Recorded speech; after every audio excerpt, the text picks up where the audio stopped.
Hey everyone, it's Andrew. Welcome to the final Ahsoka stream. I hope you've just watched the episode. It's going to be a lot of spoilers in the stream. Obviously, we're going to spend the entire time talking about Ahsoka, and not only the final episode. Today, we're going to talk a lot about the entire series as well, as a whole, where it's potentially going, and hopefully, I'm going to try and give a bit of a review of the season, but also so much to talk about this episode. We have to talk about, obviously, Grand Admiral Thrawn. We have to talk about what happened with Ezra. Even what's happening. So many questions, man. What's happening with Baylan Skoll and Shin Hati? I feel like this episode has honestly left so many questions unanswered, which is kind of what we were expecting it to be, I think, in some ways. Yeah, let me know what you thought of it in the comments. Please give me a rating out of 10 of what you actually thought this episode was as far as the series goes as well as a whole. How do you rate? Drop your rating for this episode and also drop your rating for this series. It's so good to see so many of you here again. Sneelio, hey man, how's it going? I saw Watcher here, Bryce is here. We got I think I saw X Infinity's here. How are you guys? Good to see you. Thank you everyone for coming. It's so good to be back for the final week. I can't believe. This season, obviously, when it's only 8 episodes in a season as well, it always feels like it goes so fast, which this one definitely did. We're getting a lot of, okay, so we're getting a lot of like 9 out of 10, 10 out of 10, 8, yeah, 6s, a few 6s in there as well, 0, lol. 6, 5, 2 out of 10, general yawn. Oh, that's good, man, that's good. Yeah, okay. We got a lot of, there's mixed reactions to the ending, I think, which I think is totally fair because honestly, it did feel like the season finale was kind of a big setup for everything else that's coming and for, I guess, Dave Filoni's overall plans with Star Wars, Disney's plans with Star Wars. Everything is going to potentially lead up to his feature film, which is supposed to come out, I'm assuming in like 2026, 27 is probably what they'll aim for. We know we're getting Mando season 4 before that. I'm assuming also there's going to be an Ahsoka season 2 as well, potentially. That might be the case. Just before I talk more about Ahsoka though, guys, I just want to mention as well, I'm flying to Melbourne tomorrow to be at PAX Australia. So if you're going to PAX, come say hi. Let me know what day you're going as well. I'd love to meet some of you guys. I'm going to organize a meet and greet while I'm there. So hopefully I can choose a good time where hopefully some of you are there and we can come hang. So let me know if you're going. It's in Melbourne. It's going to be fun. Can't wait. Gonna have a little bit of a break as well over the weekend, which will be nice. It's been hectic with Ahsoka, everything happening, Clips channel happening, so much going on. But man, this episode, where do I even start? And I feel like I say that every week. I almost want to start at the end of the episode. So like last warning for spoilers. Yeah, last warning for spoilers. Let's go. Let's talk about the ending of Ahsoka. I was surprised there was no post-credit scene. I was really expecting there to be something kind of after the credits roll that talked about how, I don't know, how the episode, I guess, was going to evolve into the future and what was coming next. I always love when Star Wars shows do that and they kind of tease something for another series that's coming out. Maybe they're just not ready to do that. They did the same, like Mando season 2 teased the Book of Boba Fett, which was really cool. But yeah, no post-credit scene. I was really hoping to see something, I don't know, like a lead on to maybe even something about Ezra. I mean, they're keeping there's a lot of loose ends at the end of this, which I think is, kind of where we all saw this going. There's so many things that could kind of happen. Thrawn has obviously returned to the main Star Wars galaxy. We don't know what's happening with Baylan. We don't really know what's happening with Shin. Ahsoka and Sabine are stranded. Morgan Elsbeth. That's another thing. I think we really underestimated Morgan Elsbeth in this episode. I kind of, in the past week, completely forgot about her and forgot that, her character could have a significant impact in how the events play out of the finale, in which she did. She became, what did she become? Like a Night Sister who had a stronger, I'm going to say like a stronger possession of the Dathomirian magic. And she was able to use that to wield the Blade of Talzin. So Mother Talzin's sword. Mother Talzin, of course, being the mother of Darth Maul, correct? Am I wrong about that? So that was pretty cool. She and also the way Ahsoka dispatched of her, I thought was really cool. Morgan Elsbeth held her own though as well though. I really appreciated as well the duel between them, because once again, just like I commended the duel last week between Balin and Ahsoka, because they actually did proper choreography where they kind of, kept the camera back and let the actors, actually fight, and you saw the action without being a bunch of close shots and you can't actually see what was going on. So I really appreciated that they went to that effort again of actually learning choreographed moves, moving really well, almost like a dance, fighting with the sabers, fighting with the swords, and it was honestly like another epic, memorable duel. Yeah, really appreciated that. Also, yeah, she got completely owned in the end, sliced by her own blade and by Ahsoka's, I believe. So really cool. Yeah, the zombie troopers, man. So everyone, here's the thing, man. Everyone totally underestimated the night troopers, right? Everyone thought the night troopers were like, oh yeah, they're just regular stormtroopers, which I think they honestly were for the most part. Up until the point they were killed, at which point, what did she say? The great mothers spoke of, they said that the night troopers had their blessing, that they have blessed them in combat and they will be blessed. So that was really cool. And then they actually did come back to life and did act like zombie troopers, the undead troopers, which are actually canon troopers. I don't know if you guys saw, I posted this video to the Clips channel about all trooper types the other day. And undead troopers are actually already a canon form of stormtrooper. They existed in, I think it was a comic somewhere, or was it even a video game? I think it might have been that tower defense game, Star Wars Commander, I want to say. I think that's where they became canon in the new Disney canon, which is really cool. But now we've actually had them in a Star Wars show, and it's really cool to see them kind of come to life, especially the Death Troopers. I was joking, I'm like, hey, they're actually real Death Troopers. The Death Troopers are actually dead. Also, they were like the boss fight troopers. They reminded me of like that Purge trooper, like coming across one of them, in a Jedi game. Can you imagine? Can we get like stuff like this in Jedi games now as well? Like, that's the thing we need. I've always said Star Wars needs a really good horror game. Look at how good Ewok Hunt works in Battlefront 2. Such an epic, scary, frightening, fun game mode. And I think if we had something similar to this now with the undead troopers, imagine like developing a version of Ewok Hunt where after you die, you can also be resurrected as an undead stormtrooper and then, fight as well. I don't know, have different abilities, different powers. That'd be so much fun. This episode has opened up that possibility. So it's cool. Hey, Atomics, how's it going, man? Good to see you as well. Thank you for all the comments, everyone. I'm loving this. So many questions. I'm going to try and answer some of your questions. If you have any questions about the show, leave them in the chat. I'll try and get to them. I've got a list of things I want to talk about first. So many things to kind of go over from what happened in this episode. So let us continue down that list. Long list on my phone, you see. Today's a big one. Ezra's lightsaber. How cool. All right, first of all, the references to Kanan, such a good throwback. The fact that obviously Hu Yang knew him as Caleb Doom. He was training in the Jedi Academy, basically. And Hu Yang is the one who taught Kanan how to build his lightsaber, therefore indirectly teaching Ezra how to build a lightsaber. So that was really cool to see that reference, but also the fact that after Ezra mentioned that, Hu Yang brought out the emitter, it's kind of based on I think it's based on like a samurai style sword. Where a katana, where it was like the alternate of Kanan's emitter. It's the same emitter. He said he had two. The fact he still has it on his ship as well. He's like, oh yeah, I know the one. I'll get that for you. And Ezra turns on the lightsaber. Did you guys notice that it looked actually thinner than normal lightsabers? Like they're going for the Star Wars Rebels kind of, I don't know, look theme with it. The crystal color as well, I thought was really interesting because it was like that that light blue, kind of similar to the one you can get in Jedi Fallen Order. I don't know if you remember that color from Jedi. But yeah, there's like so cool him turning it on, seeing in like new color, much lighter than I think any of the ones we saw in Rebels as well, which was cool. I remember them having like a darker blue.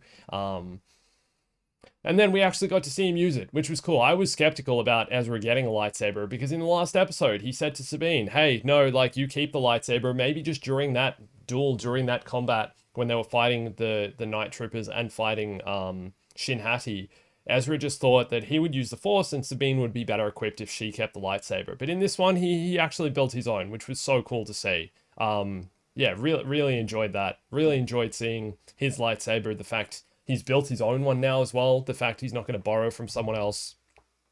And it's kind of part of his personality and part of his master's personality returning to him. Do you know what I mean? The fact he's using Kanan's emitter, the fact he was building it based on what Kanan kind of taught him, and also I think he even referenced some part of it being thinner, and Hu Yang was like, no, don't do it like that, which is probably why when he turned the blade on, it was a thinner blade than we're used to seeing, which is, I'm assuming supposed to be like a reference to Star Wars Rebels. It's supposed to be similar to the Rebel sabers being thinner, and also based on Ralph McQuarrie's original designs for Star Wars. If you go back and look at them, the sabers that, Luke Starkiller, I believe his name was then, and Darth Vader wielded were actually quite a lot thinner. So cool, really cool to see. Yeah.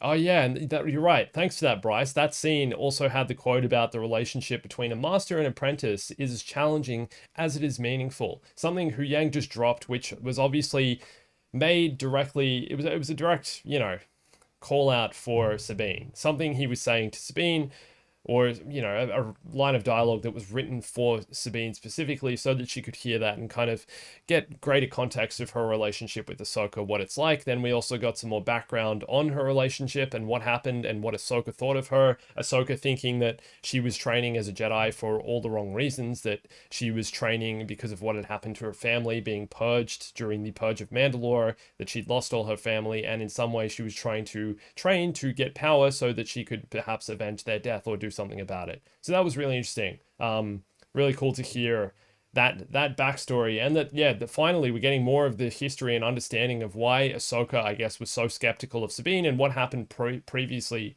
in their training. Yeah, that was fun.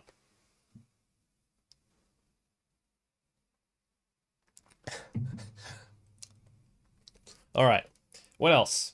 Kanan's emitter, the thinner lightsaber. Where did he get the kyber crystal from, though? Does Hu Yang just have a bunch of kyber crystals aboard the ship that he's hanging out? He's got like a stash, because I obviously, by this point in the timeline, Ilum is basically not a thing anymore. It's being turned into Starkiller Base, right? So the Empire would have completely mined the planet for all its kyber resources. We also know what happened with Jeddah, being another source of kyber. So I am assuming Hu Yang's just got a bunch of kyber crystals at the ready in case, a Jedi needs them at some point, or, like in this case, like he gives one to Ezra. That was really interesting. I don't know, just like they didn't really mention the kyber crystal or anything like that, but I thought that would have been a cool thing if they could have kind of made. He has a mineral collection. They're not rocks, they're minerals. Yeah. Yeah. He's got a bunch of crystals chilling somewhere in one of those cupboards. Oh, I love that they were having like a little fight about Hu Yang not being organized and Ezra being, being like, I have a system, and the other guy, Hu Yang's like, no, you don't have a system, you have a method, and you're breaking my system. And it's so funny, man. Yeah, they're actually rocks. Are they rocks? Are kyber crystals rocks? I don't know, man. I'm not a rock person. Maybe I'm the rock though. Let's see. Yeah, there was also a reference to Yoda. I don't know if you got that. It was very subtle. It was a reference to like the classic.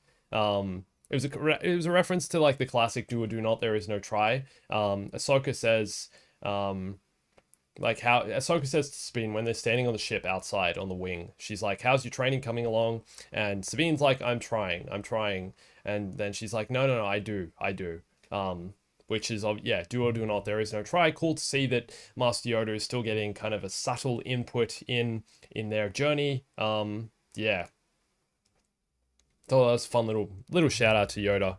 I also like the fact that Ahsoka her character has kind of come full circle, and she's realized that Anakin, regardless of the situation, always stood up for her, and Anakin was always there for her. And that's something that she's now realizing she needs to be as a mentor and as a master for Sabine. She needs to always be there and for her and stick by her decisions and try and have her back. Which I think we're seeing, and which is why I think she also made the decision to stay with Ahsoka at the end.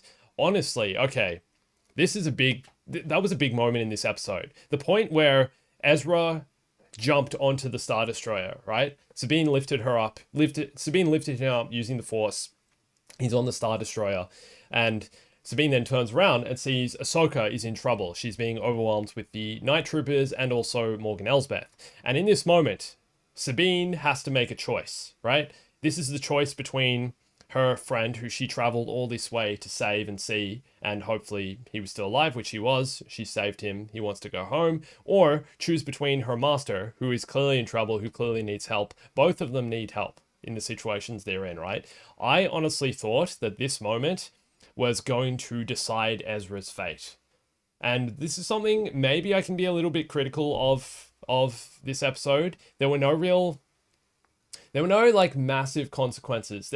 No one has died apart from Morgan Elsbeth. There's no hero characters that have died, and Sabine still hasn't really paid for her actions of being selfish, coming to this galaxy to save Ezra, because now also Thrawn has returned. Thrawn is back to the main Star Wars galaxy. He's going to Dathomir. He's about to spread terror and, you know, resurrect the Empire in the main Star Wars galaxy, which is problematic. But yeah, Sabine hasn't really, apart from like being stranded on Peridia, she hasn't really suffered for the decisions she made. And I thought that in the moment, I don't know if any of you guys felt this, let me know if you did, but I honestly thought her choosing to stay with Ahsoka rather than trying to jump onto the Star Destroyer with Ezra was her letting go of Ezra and Ezra's fate being sealed. I thought, oh my gosh, they're going to kill Ezra. Ezra's alone on the ship. Which obviously they didn't, and in this moment, like, nothing happened with Ezra. Like, I thought he was just going to be overwhelmed with, you know, more Night Troopers and have to face off. I don't know, I thought Thrawn would have known he's there, and I thought there would have been, like, a grander consequence for Sabine not going and helping him and instead staying with her master. But instead, no, he's just, like, you know, chilling on the ship. He hides, he gets the Stormtrooper armor, and he you know, rides the ship as a stowaway, basically, and then steals a shuttle at the end and flies and meets with the rebels. Yeah, I really thought he would be overwhelmed and something bad would happen and Ezra was gonna, like, you know, his journey. The thing is as well, Ezra so many times said something about, oh, I can't wait to go home. Oh, I'm so excited to go home. It's going to be great. Like, he kind of said it too many times, and too many times for me to almost feel comfortable. Do you know what I mean? Like, I was getting, oh no, here we go. This is going to be bad. Something bad's going to happen with Ezra, because it's kind of foreshadowing for, you know, Sabine's made this choice to come and save him. And maybe she'll, you know, be reunited with him, which she obviously did. But at the same time, maybe Ezra isn't actually going to survive, and maybe something bad's going to happen, which hasn't happened. And Ezra has made it back. He made it home. He did. It was like a happy ending. But at the same time, I was like, almost wishing that they'd take a risk with this. Clearly, Dave doesn't want to kill off Ezra. Clearly, Dave has like Filoni's got like another, I don't know, like a story mapped out for what happens with Ezra and a plan for all of these characters. But again, like, I really thought that was going to be a defining moment, and that, you know, Sabine was going to suffer because of this, and Ezra was potentially going to perish because Sabine decided to stay with Ahsoka and save Ahsoka instead. Interesting. Don't know if you guys felt that. Thought it was cool. Yeah. Yeah, here's the other thing. Yeah. He made it home. One. That's funny. To the Home One ship, is that actually what the ship is called? Yeah. Don't know, man. So much there. So much. It's a bit back and forward, and here's, like, it's so open-ended at the end. Like, he's literally, like, left the possibility of so many things potentially happening after this. Like, Thrawn has returned, which is great. Honestly, like, that's a good thing from like a fan perspective, I think, for what happens in this timeline in the galaxy, because, you know, Thrawn is, let's be real, like a frightening villain. He has so much screen presence and so much, you know, he's just a really good villain, and I think he always has been. He's basically the most infamous villain from Star Wars Legends. He's finally been brought back properly into the Star Wars canon, which he of course was in Star Wars Rebels, but also now in a live action show, which is being seen by millions more people. So it's really cool to see that, yeah, I don't know, like, he is back, and he's going to have a massive negative influence on the galaxy, and how they're going to deal with that is what I am so excited for from this point on. Cal, thank you so much for the donation, man. I think Thrawn could reunite any remaining Imperial remnants, and anything can take off from there. Like Thrawn fully repairing his Star Destroyer. I agree. I think that's kind of what's going to happen. Yeah, I think that's what's going to happen. I think Thrawn is going to basically collect as many resources as he can, but also it's something, there's going to be something major with the Dathomirians. That's why they've traveled to Dathomir basically, and that's why he's on Dathomir. And that's also why I think they've brought the caskets. They've brought all those kind of crates, which I'm assuming are like more of the undead, which they're going to resurrect and rebuild the Dathomirian people after they were slaughtered by the Separatists during the Clone Wars and General Grievous's army. And I think that was kind of the main motivation for Morgan Elsbeth trying to get all this back. She's trying to rebuild her people.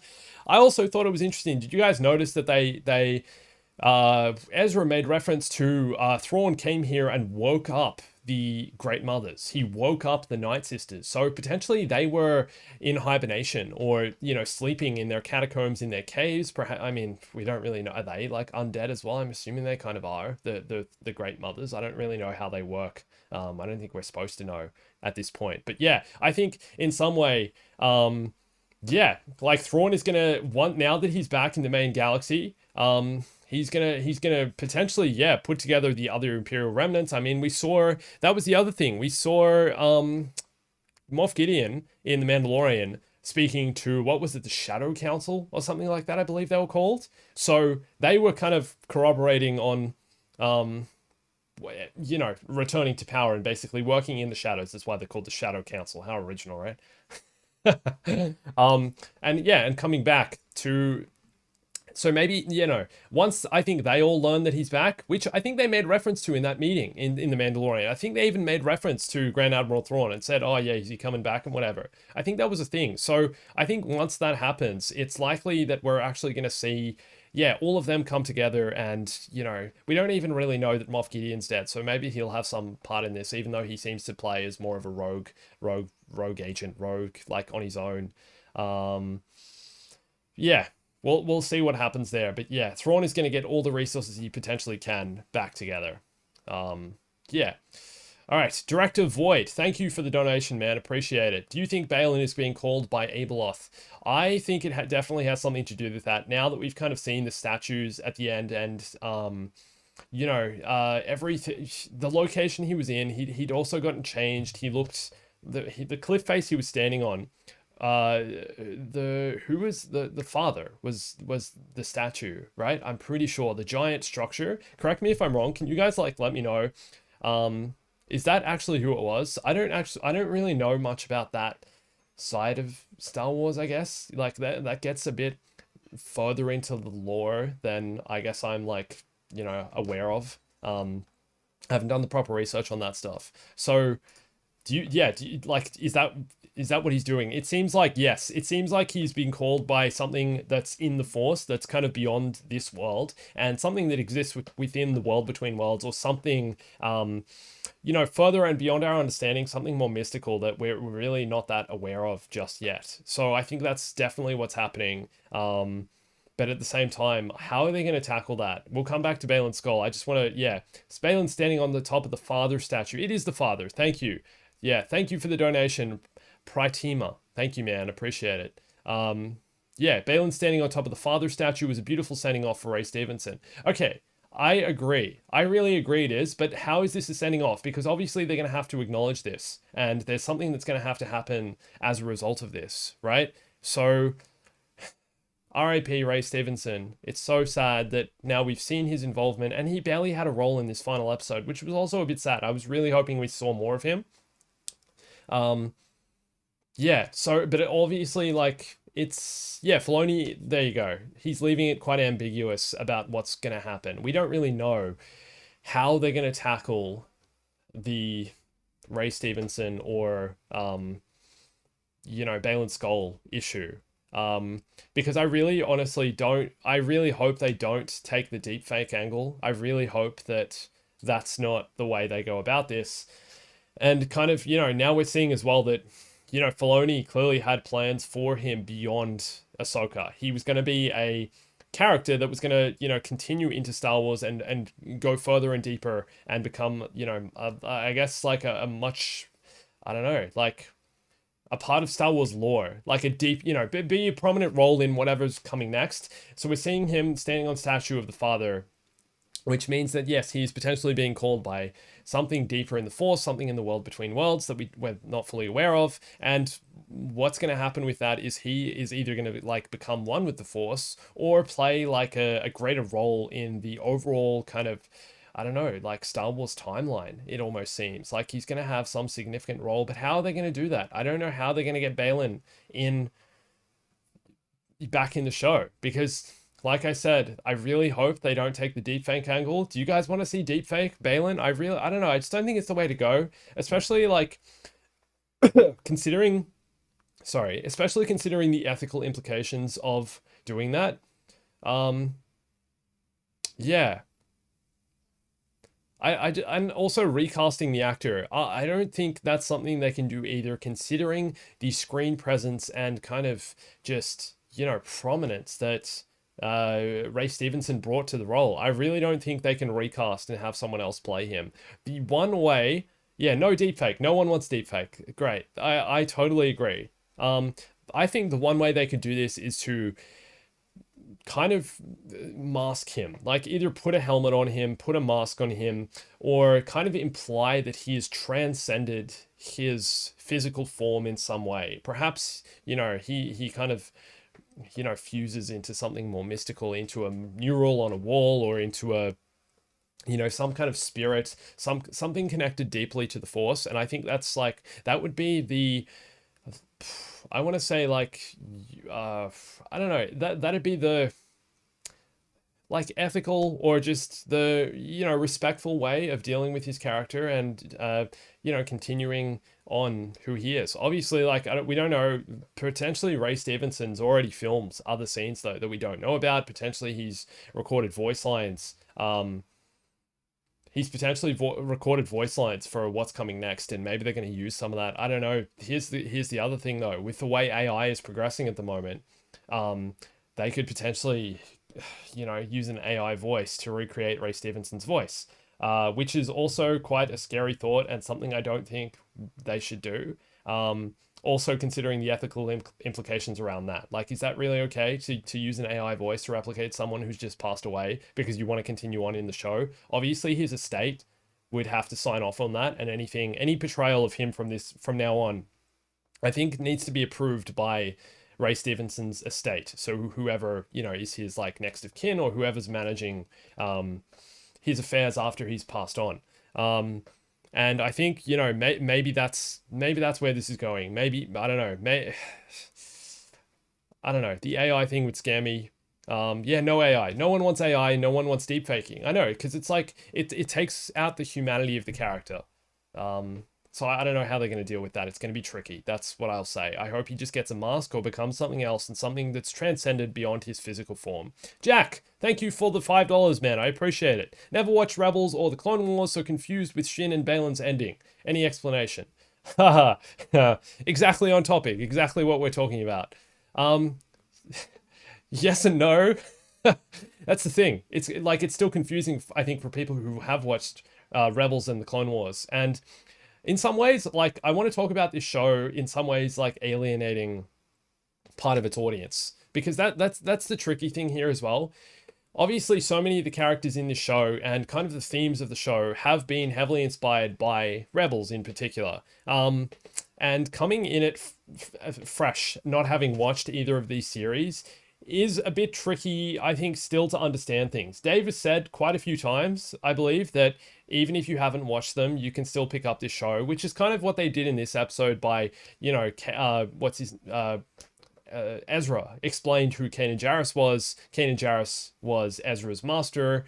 He was someone who was around during the Clone Wars. He was a youngling, and then his story, you see him as like a kid, like as a Padawan in the first episode of The Bad Batch, I believe. As Order 66 goes down, he escapes his master. Remind me who Kanan's master was, please. That'd be great. Someone. It was, I don't remember, but yeah, I don't remember her name. Anyway, it's hard to kind of say. We still, I don't know. I don't think we can conclusively say what's happening with either Shin or Balin, regardless if you've seen Clone Wars and Rebels or not. Yeah, it's kind of, yeah, here we go. Yeah, I don't know. He, like, it's gonna have some, I think it's gonna have something to do with, yeah, the Mortis gods, the father, which is like, I don't know, they're kind of like the gods of the Force. That's how I want to describe them. They exist in that kind of world between worlds. Deepa Billaba, thank you guys. Deepa Billaba. That's a fun one to say. I don't know. I like her name. That was Kanan Jarrus's master. Yeah.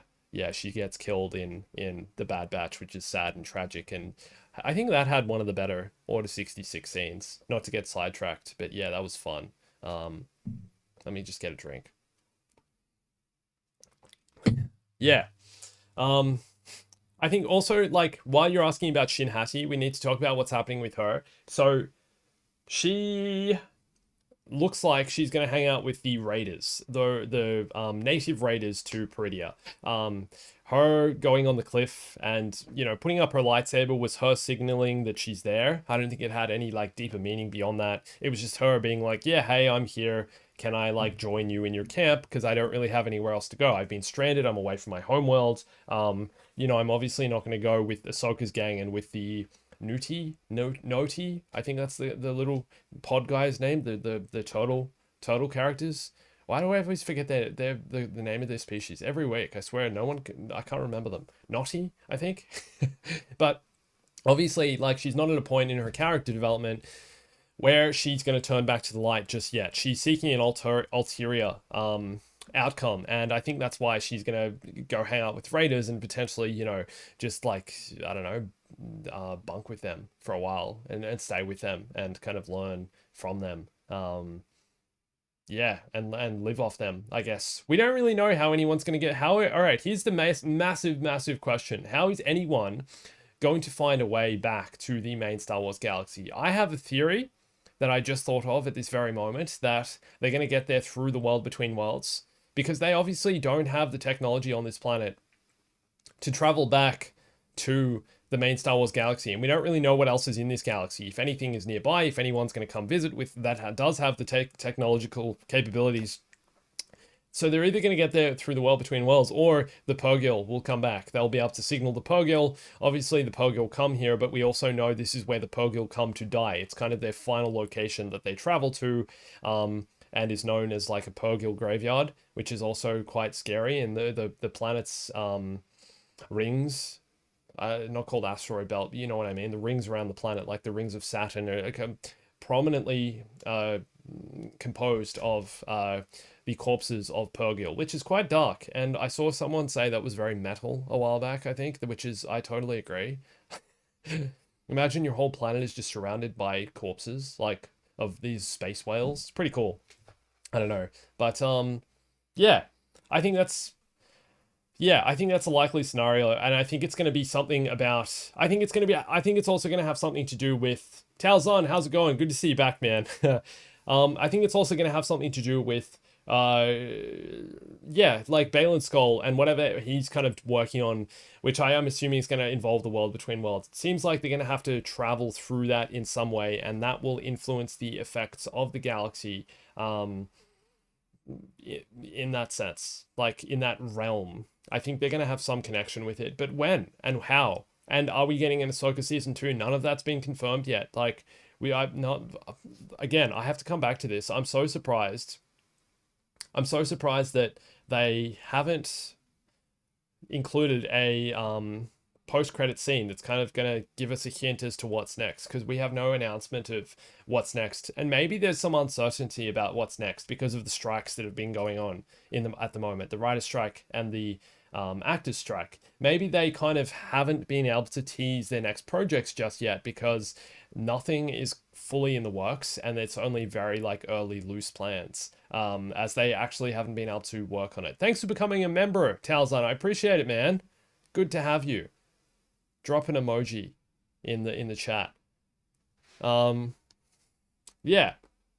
What's going to happen? Where are we going? Where is any of this going? I'm going to consult my list again. Oh, Director Void, thanks, man. Another donation. Use the world between worlds like a wormhole, which is exactly what I thought. Yes, correct. They're going to travel through the world between worlds, either as a wormhole in space or as, like, it kind of, the world between worlds, I don't want to call it like a multiverse tool in Star Wars, but it's also, it's kind of similar to,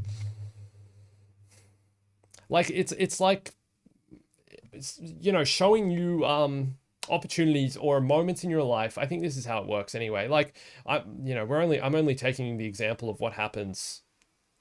I'm only taking the example of what happens when, I don't know, like, when we go there in Star Wars Rebels, when Ahsoka's in the world between worlds with Ezra, and they kind of know that they can't, they learn that they can't make the decisions to, for example, save Kanan, because that will affect the outcome of the galaxy and what happens from this point forward, and the outcome of the, livelihood of all that they know and all their friends. Talzan, I appreciate it, man. Thank you. Really appreciate it. Thanks for coming to every single one of them. Oh, 20 memberships. Oh, wow, man. Thank you. That's so cool. Go get the memberships, guys, if you don't have one. That's epic. We're all bombs. Everyone can become a bomb. Little bombs. That's great. Yeah, I don't know.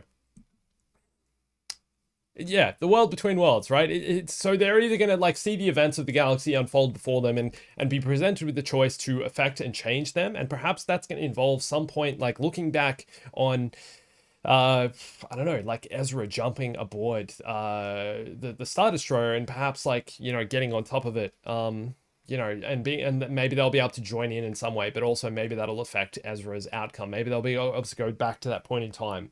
Here's the thing.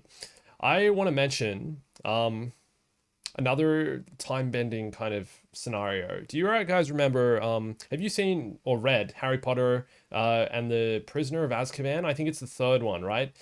I think it's the best film out of all the Harry Potter films. It's the one where Hermione has that timepiece which lets her travel in time and go to multiple classes, but also that affects, the plot, and they travel to different points and are like watching themselves in the past and in the future. And I don't know, like that form of time travel, I think is something we can kind of see in the world between worlds as well, and looking in on events that have occurred and seeing how you're potentially going to influence them in a different way and what's going to happen. That's really interesting to me, and maybe that's where this is going. Maybe they're going to, jump in the world between worlds and be able to affect Thrawn not actually returning to the main Star Wars galaxy. Maybe that's how they stop him from spreading terror and fear and, supreme authority throughout the galaxy. Can someone tell me, because I know Thrawn in Star Wars Legends, I'm pretty sure he dies. Does anyone actually know how that happens? While that happens, Hazard Heat, thank you so much for the $5. Did anyone else think Thrawn didn't do anything but talk? Isn't that what Thrawn does, though? He doesn't do much. He's just like stands around. He's a war general. He's an army general. I totally agree. He's like, I don't think there's like a scene we see him where his hands aren't behind his back, which is also kind of funny. I think the only scene that comes to mind is when he gets the iPad from Morgan Elsbeth and is looking at Ahsoka's profile and being like, her master was Anakin. Like, I think that's the only time we actually see his hands from memory. I could be wrong about that, but yeah, that'd be cool. I don't know. Yeah, here we go. Thrawn is killed by assassin Rook. That's correct. I remember that. Yeah, okay. So at some point, yeah, Thrawn in Star Wars, in the Star Wars story that we're getting, and Dave is trying to tell us, Thrawn is going to die at some point. He's going to die, and I think it's going to be really interesting to see how that happens. I don't think he's going to keep the character alive forever. I think at some point in the future, in the distant future, let's be real, maybe it'll happen in the film, maybe it'll happen in the movie, but Thrawn has to die at some point. And I'm kind of excited to see, like, for me now, after this, Star Wars is, let's be real, it's going to have a bit of a drop off. Like, we don't really know what's happening next. Skeleton Crew still potentially delayed. We don't know when Andor's coming out because they're still working on it the next season. We don't know when the next Ahsoka season's coming out. We don't know when Mando season 4 is coming out. I think the next thing we're getting is going to be a video game potentially, and also Bad Batch season 3. We know that's on the way. But so after this, Star Wars is going to have a bit of a drop off. But that said, I am actually, with the setup they've kind of created in this final episode, having so many loose ends, I'm excited about where this is going, and I'm excited about what's going to happen. What's going to happen to Thrawn? Is he going to return to power? How is he going to use Dathomir? Is he going to, still be relying on the Dathomirian magic? Is he going to, bring back to life all the Night Brothers and Sisters? Is he going to meet up with other Imperial remnants? Is he going to resurrect other stormtroopers? Is he going to play a role in the formation of the First Order? Is he going to go to Starkiller Base and oversee its continuing development? Does he even have a part in the First Order? I'm not sure, but there's so much that's going to happen here. Does he have any role in resurrecting the Empire? Somehow Palpatine returned. Maybe they're actually going to explain that in some way. Jedi Gamer, thanks for the $2, man. Do we know who Sam Witwer played in this? I don't think we do.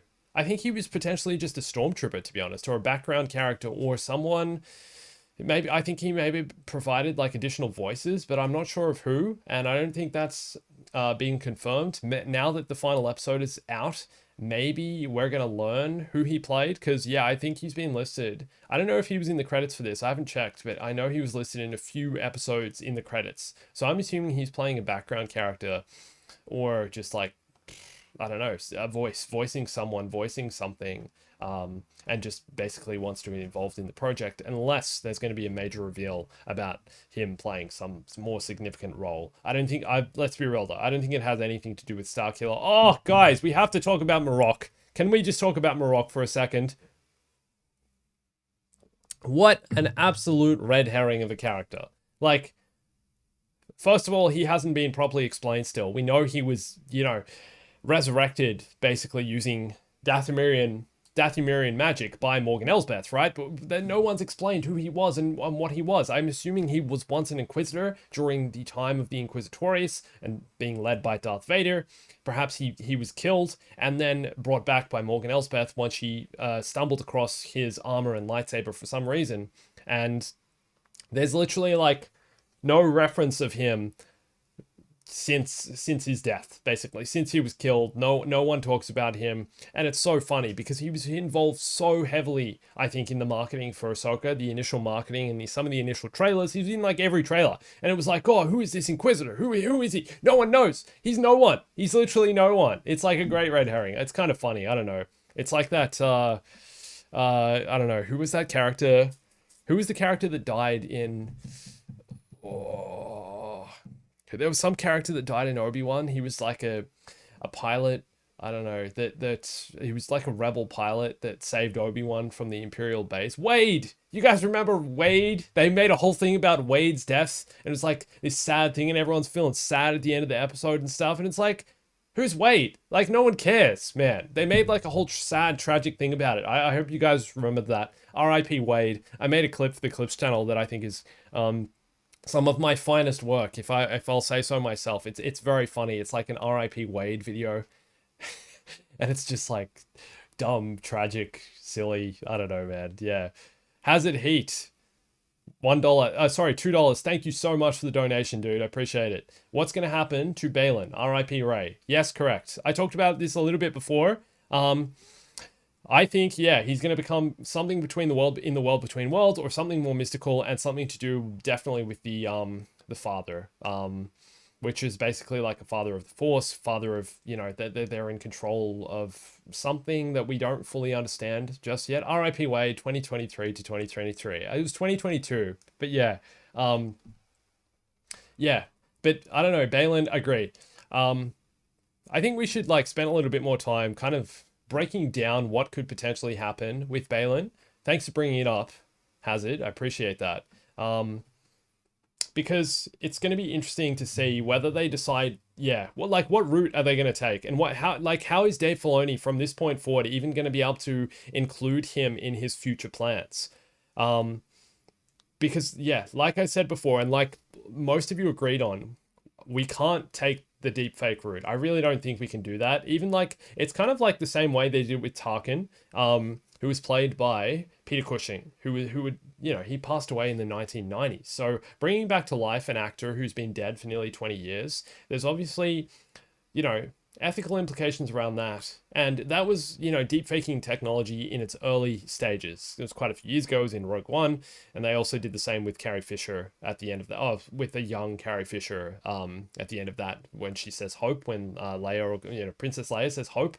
And I really don't think, I just don't think they can get away with doing it for a character like Balin. I think that something else is going to happen with him. He's going to like transcend into the Force and become something else, and um, be almost few. His character and his physical being, his physical body that we see on screen is going to become part of something else that will only be implied or explained to us in a different way. And perhaps, honestly, Shin Hati might have something to do with that. Perhaps she's going to explain this. But if we're being real, yeah, we haven't spent much time talking about Shin because I think she has honestly like completely detached from her master.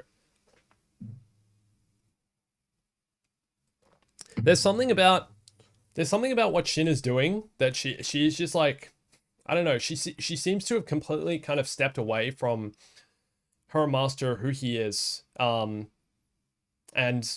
like isn't gonna have any like further involvement with him. Like she's kind of understands that he's almost like disowned her or has just like trained her to this point, and she's just like, yeah, okay, um, he's got me here. He doesn't want anything to do with me anymore because he has a higher purpose or whatever. And now I have to find my own journey. But what her journey is still going to be, yeah, it's still going to be interesting. Like, how does that work? Like, what does that mean? What happens to Shin Hati? We'll come back to that. Director Void, thanks for the $2. Appreciate it, man. Abeloth was the mother of the Force-like father. Yes, correct. So here's another thing. I'm wondering if those characters and like that side of the Force is going to be explained more in James Mangold's Star Wars film. I think he's the director of it, which is supposed to be about the origins of the Force and the origins of the Jedi. And it's supposed to take place, I think, some 20,000 years before the Skywalker saga. So maybe Hu Yang will be involved, considering he's supposed to be 25,000 years old. I don't know. It's supposed to take place a long, long time ago. I could be wrong about the actual time. When we're getting into 25,000s and stuff, it's like, who really knows? Like, that's such a long time ago in the scheme of the Star Wars timeline. And we've never seen anything that far back as far as I'm concerned. But James Mangold, who directed the recent Indiana Jones film, is supposed to be directing a film that's about the origins of the Force and the origins of the Jedi. I don't know if it's one or the other. I think it's both. I think it's something to do with both. And I think it's kind of going to go deeper into the lore side of things. So maybe whatever's happening with Balin's skull and the mother, the father, the son, is going to be further explained in that. I don't know. Maybe that's where they're going to go with this. Maybe they're going to explain it further in that film. Which, let's be real. Here's the thing about like upcoming Star Wars films. There's like at least 5 or 6 in development, but we have no idea when any of them are actually coming out. Considering the strikes that have been going on, we know the Rey film. The Rey film is almost like credited as being the one that's going to release first, which is almost, I'm going to say, like a bit, I don't know. Is that something we really want? Is that something we really want to come out first? We've had such an absence of Star Wars films. Yeah, maybe, I don't know, maybe we'll see. I'm not sure. Don't know. The other thing we know Peridia. Let's talk a bit about more about Balin's Skull. We know Peridia is a very Force sensitive planet, right? Obviously, it's the birthplace, the origins of the Dathomirians, as far as based on what they've told us. And we also, I think it said that their ancestors rode the Purgil to the main Star Wars galaxy, which is how they got there, how they established Dathomir, I assume, and like built their culture in the main Star Wars galaxy. But we know Peridia is the location of their origin. That was revealed a few episodes back. I think Balin Skull even is the one who says it. But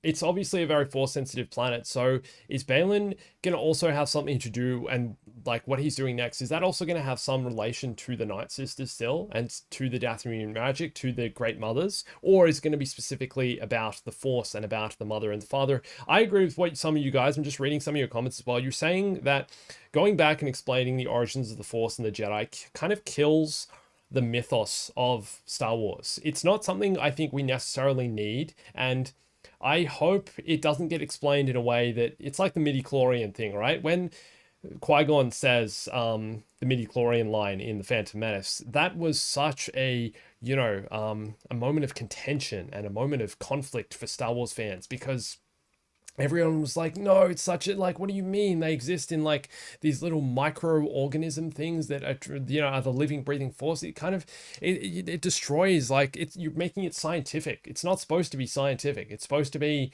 like spiritual and conceptual. That's the idea behind the force. So the fact they're kind of making a film next that's potentially going to be about the origins of it, I really hope doesn't like destroy, or just doesn't like take Star Wars in a direction that a lot of us potentially don't want to see. That's something to be, I think, kind of wary of. We'll see what happens there. Yeah, midi-chlorians.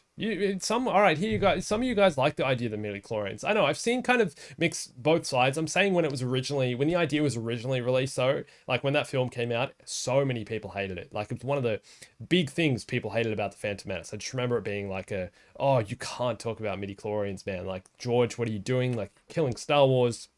You're killing like the ideals that Master Yoda and old Ben Kenobi kind of set up in the original trilogy, and making a film about the origins of the Force and the Jedi, I think is like, in some ways can be, yeah, you just gotta like tread very carefully, and it can be problematic if you don't know what you're doing, and if you try and lay out ideas that aren't going to be widely accepted.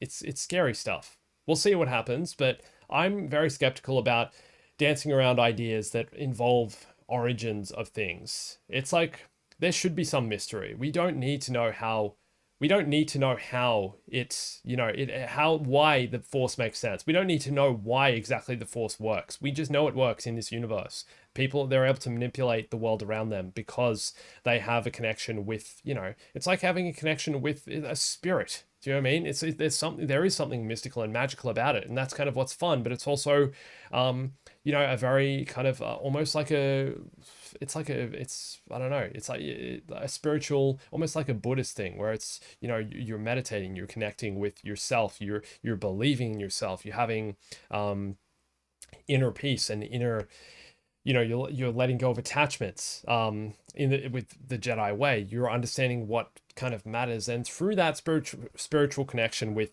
the world around you and everything, is how I think it's explained they wield the Force, and which is the original idea that's laid down by Ben Kenobi in A New Hope. So yeah, I just think that if they go into this side of the Force and things, even the stuff involving Bale and Skull, like, we don't know what's going to happen with that, but I just think we need to be a little bit. I hope the writers, and I hope Dave knows what he's doing when it comes to that side of things, because it can just get a bit out of hand, and we don't need things to be over-explained. I like mystery. I think mystery is important for Star Wars. Mystery is important for discussion and debate, because then we can have talks like this as well. We can all, argue and have our own opinions and have our own, I guess, headcanon of how these things work. And that's part of what makes Star Wars so special. It's the fact that it facilitates such discussion and such, like, rich debate that makes it so unique and interesting. It's my opinion. What do you guys think? Thank you for listening. Love the scene where Anakin sees Ahsoka leaving. I forgot to mention that. Yeah. So at the end of the episode, I was like, what are they looking at? So, like, Sabine was like, oh, I thought I saw it. It was just a shadow or whatever. And she turns away. And I'm like, was it like, did I miss something? I don't know. Like, it was kind of a dark scene. You couldn't see much. Was there something I was supposed to see? Was there a shadow there? And I thought they were going to just like move on from that. And then it was like, no, it's Anakin. Anakin's Force Ghost is there, which was, all right, so important, so epic, because now it's been confirmed Anakin is indeed still a Force Ghost. He still can exist as a Force Ghost. And this is the first time we've seen Anakin's Force Ghost basically since the Return of the Jedi, when he was, I guess, like, I want to say, like, retconned. So originally, if you watch the original release of the Return of the Jedi, Anakin's Force Ghost is played by the same actor who plays Darth Vader after he gets his helmet removed in Return of the Jedi, right? Except he's in his Jedi robes and stuff. And then when the DVD release came out, I believe in the around 2005, is around the time the Revenge of the Sith came out, because they filmed it at the same time, he was replaced by Hayden Christensen, which is still, I think, one of the most controversial decisions George made. But it also has worked because it's allowed them to continue using Hayden Christensen So I think, you know, it's a clever retcon. Do you know what I mean? Like it makes sense for the longevity of Star Wars, even if I prefer the older version with the older actor, because it's kind of just like, you know, he was Anakin at that point too. Sure, he never wore the Jedi robes and stuff, but it was cool seeing the old actor.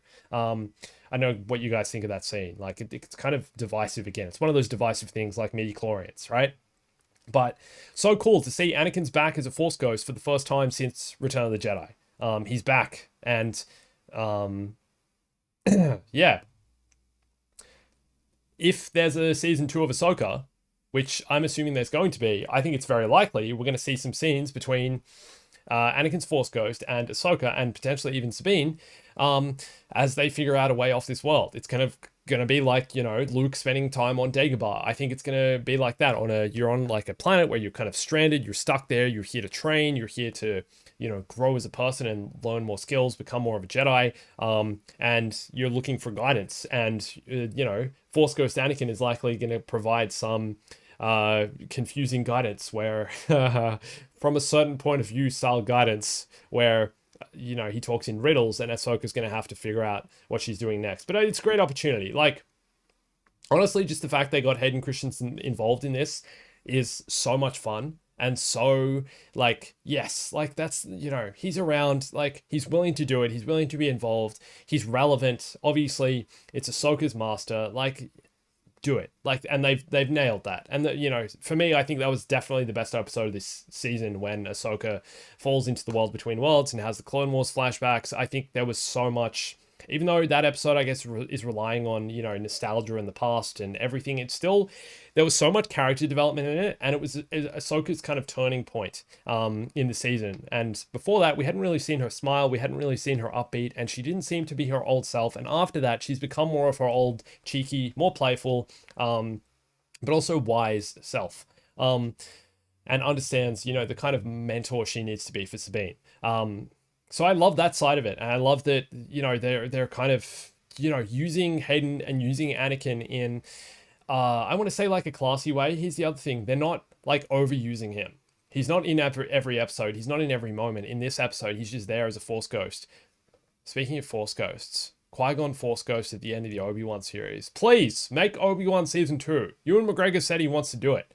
Yeah, and like Liam Neeson, I'm sure you could somehow convince him to be involved, even though he's spoken about, you know, them like basically killing Star Wars. I don't know if you guys saw that. He did an interview with Conan O'Brien a few weeks ago, and he talked about, like, you know, what's happening with Star Wars now. Just that it's evolved beyond anything he could possibly imagine, which obviously it has. It's kind of evolved beyond anything I think anyone could possibly imagine. But it's also, they're kind of killing the myth of it, which is what I was talking about before. It's not mysterious. It's just like Star Wars is everywhere, you know, it's like oversaturated, and that's what he feels is happening with it. So the fact he even agreed to go back as a cameo, I thought was like pretty cool, and something Liam Neeson, being who he is and his opinions, wouldn't have necessarily done. But I would love, oh my gosh, I would love to see him back with Ewan McGregor chilling in the desert on Tatooine as Luke grows up.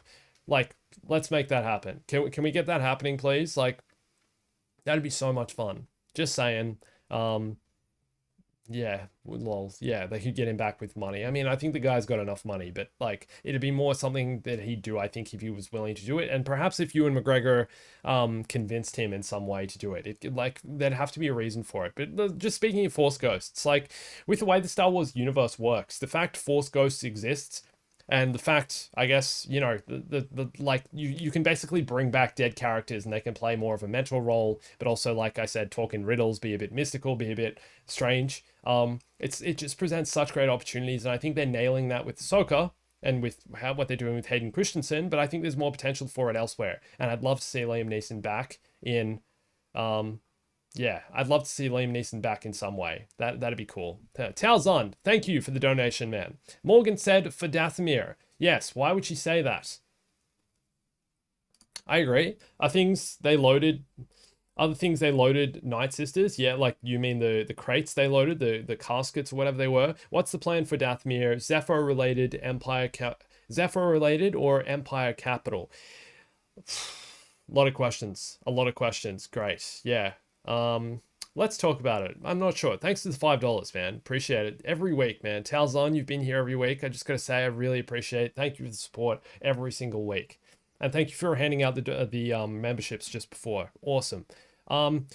Morgan said for Dathomir. I agree. Why would she say that? Why would Morgan say something like that? I think her whole purpose in finding Thrawn and bringing him back to power was to resurrect her people. After what happened, perhaps she was around, or perhaps she was very young during the Purge of Dathomir. I don't know if you guys remember, there was an episode or a few, I think it was an arc of the Clone Wars. It involved the Sarge Ventress, where General Grievous and his CIS forces, battle droids, basically raided Dathomir and killed most of the Night Brothers and Sisters. It was a purge. It was similar to what happened on Mandalore, with them killing all of the Mandalorians, the Empire, like purging the planet. So, similar thing.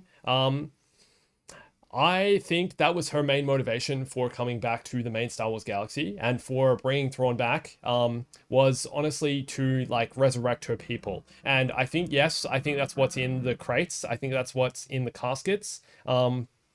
And yeah, their plan for Dathomir is to use it as some kind of, like, I don't want to say like, like a breeding ground or like a base or like a base of operations for the Empire's new forces and armies to bring them kind of back to life and back to power. I think it's likely we're going to see more potentially of the Night Troopers. And Thrawn, wasn't there some, I don't know if it's some theory or some, I don't know if it was a theory or if it was was it a theory, was it a leak, or was it something real that happened in Star Wars canon that Thrawn is going to lead an army of undead? Which is kind of what he already did, but I think that could potentially be where this is going. Perhaps that's like why Thrawn is basically going to set up operations on Dathomir and kind of build his army out of the undead. I think, yes, the thing is as well, we know that everything that they brought on the Star Destroyer, I love that we got the massive shot of the giant Star Destroyer filled with those crates we saw. I think they are likely caskets because they said in a previous episode, Morgan Elsbeth said, we're like, unloading the stuff from the catacombs. Catacombs are basically like, it's like a underground graveyard where the undead are. So I think, yes, it's likely that they're all the undead and they're going to be brought back to life. And Thrawn is going to, as part of, agreeing to help the Great Mothers rebuild Dathomir as part of, his promise to bring them back to the galaxy and also to assist him getting back to the main galaxy. He's got like a deal with the Dathomirian Night Witches, right? That's it. It seems like he's got to deal with them. He's like, hey, all right, I'll help you get your people back, and I'll help you, rebuild your people and your society and your population if you help me get to power.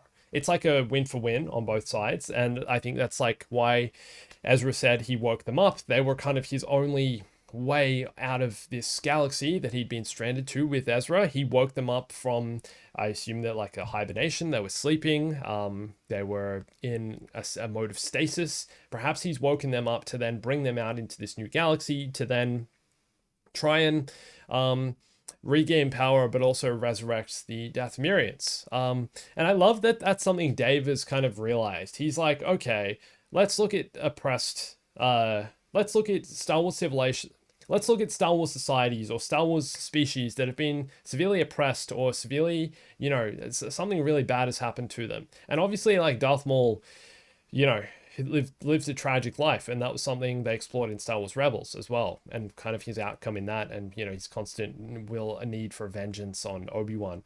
And they also explored that in the Clone Wars with him coming to power with the Crimson Dawn kind of stuff, all of that. Crimson Sun, Crimson Dawn. I don't know. Anyway, bringing back to power. So I think, like, I love that Dave Filoni has gone after the Dathomirians and been like, yeah, okay, here's like a group of people who were literally purged during the Clone Wars. They were all killed. It's like a tragic event. The CIS are responsible for it. General Grievous is responsible for it. And now we can try and like explore that. And Thrawn is motivated to get back to the main Star Wars galaxy, but the Night Sisters and the Great Mothers and the Witches are basically have motivation to get their people back, right? And to rebuild their society and their life, and also, I guess, regain some form of power and rebuild their culture. I don't think it's a win for win on both sides. Like they're both trying to go for that and achieve that. So yeah, I think that, like that's where that's going, and that's exciting in a way because Dave has like found that's like an unexplored part of Star Wars. It's like, okay, well, what happens to the Night Sisters and Dathomirians after they were purged? Like, what are they feeling? What's inside? They probably want some form of revenge. They want to come back stronger and bigger and better. How are they going to do that? Oh, maybe Grand Admiral Thrawn can help them because, you know, he wants to come back. Maybe this planet in a faraway galaxy can be the you know, foundational world of the Dathomirian people, and they've traveled because they're, you know, obviously deeply connected with the Force, and have been for quite a while. They wield a different type of Force in the magic, the green magic stuff, which was also cool to see properly in live action again. Not only in the Undead Troopers, but also when Morgan was, I guess, evolved. I don't know, she like leveled up. What did she become? Just like a stronger Night Sister? She could like see things. I don't know, she's dead for sure. I loved also the moment when the mothers, the great mothers, realized she was dead. Like they sensed it in the Force, and they just like they almost turned to each other and be like, "Did you feel that? I felt that. Morgan's dead. Oh well." And then they just move on. Like remember, like when someone dies, and in like in the Revenge of the Sith, for example, and Yoda feels every death, and he like drops his cane, and he's almost having a heart attack. All of that stuff. Yeah, interesting, right? But like the Great Mothers are just like Morgan's dead, and they're like, okay, she served her part, whatever. Yeah, her voice changed. Her voice changed a little bit, I think. Yeah, and she was obviously, you know, she was obviously already a master duelist swordsman. We'd seen her wield the staff, the Beskar staff previously, I think. Which she used in the Mandalorian season 2 when she fought Ahsoka. That's the episode Ahsoka is first introduced to us. Your theory is okay. Morgan said for Dathomir because she wanted revenge on the Jedi. Yeah, the Jedi allegedly did on Dathomir rather than it being some deeper meaning. Okay, interesting. Wait, what do you mean that I thought it was General Grievous who purged the Dathomirians. Wasn't it? Was it the Jedi? How were the Jedi involved? Can someone explain that to me? What were the Jedi involved in? I don't remember that.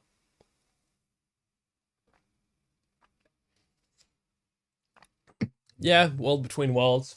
You think you're gonna get back with that? I totally agree. What? Balin and Skeleton Crew? Nah, surely not. I think that's going to be a completely separate story, even though it's set during this timeline. I don't think it has anything to do with Dave Filoni as well. So I don't think that's going to be the case. I don't. I mean, I could be wrong, but yeah, yeah, yeah.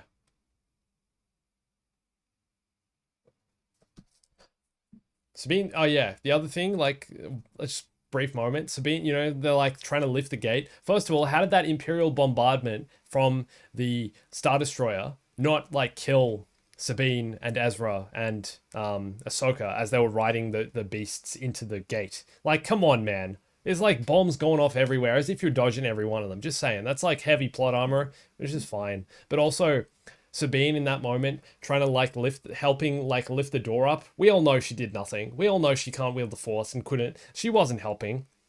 I like that Ahsoka's like, Sabine, help! And she's just like, oh, I guess I'd better pretend to like put my arm up and lift the door up. I don't think she did anything. Just saying. I could be wrong. I'm joking around, but it's like, it's funny that, you know, they almost implied that she was also assisting lift the door when we've literally seen her be basically incapable of using the Force up until the moment, like the moment she grabs her lightsaber using the Force when she was fighting the Death Trooper, was basically the first time I think we've successfully seen her like pull something. Because even earlier in the series, you remember she couldn't even pull the cup towards her. She the cup on the table. She was like, "Nah, I'll get you. You win this round." That was funny, right? So she couldn't do it. So there's no way she lifted that door up. Just saying. Do you all agree, or I don't know? Skeleton Crew is considered part of the Mandoverse. I am aware of that, but I don't think it's gonna be like that directly tied to this. That what's his name's gonna be involved. I don't know. I could be totally wrong about that. That Balin's gonna be involved. Yeah, yeah. Man, there's okay. I get it. This. You guys hit me hard with the comments. Thank you so much for everyone who's here. It's really cool to see so many comments. I'm trying to read. some of them so that I can actually answer some of your questions. Rebels episode. Yeah. Yeah. Yeah. Yeah. You like how Balin ended? No words, no dialogue, just music. Yeah. I don't know. Again, though, I still wanted to see him involved in this episode a bit more. Like, I would have wanted to see his, um, yeah, I don't know. I would have wanted to see more of, I guess, who he was, what he is, and what he's about. In and what like where his journey is going. Like, where's he going next? That's kind of what I was looking forward to. But it's fine. We're not seeing that yet. Yeah. Um, yeah. I totally agree. It's like so. Thanks for that, Atomics. Sabine is like learning the Force. She's learning it, and she's learning it slowly, and she's learning it at a point where, um, like she, her grasp of the Force is obviously quite limited in some ways still. And but that doesn't mean she's not a Padawan. And it doesn't mean she's not learning. She's still like evolving as a Jedi, and this is part of her journey and learning to actually wield the Force, use a Force push, use a Force pull. Is they're big moments for her. All right, there's some other stuff. Sabine got her helmet back. Man, she can't keep that thing on. I swear, it's just like to show the actress's face or something like that. But she got it back in this episode, and then she's halfway through the fight with the Death Trooper, and the Death Trooper just like takes it off her. I'm like, you can't keep it on, man. It's pretty funny. I don't know.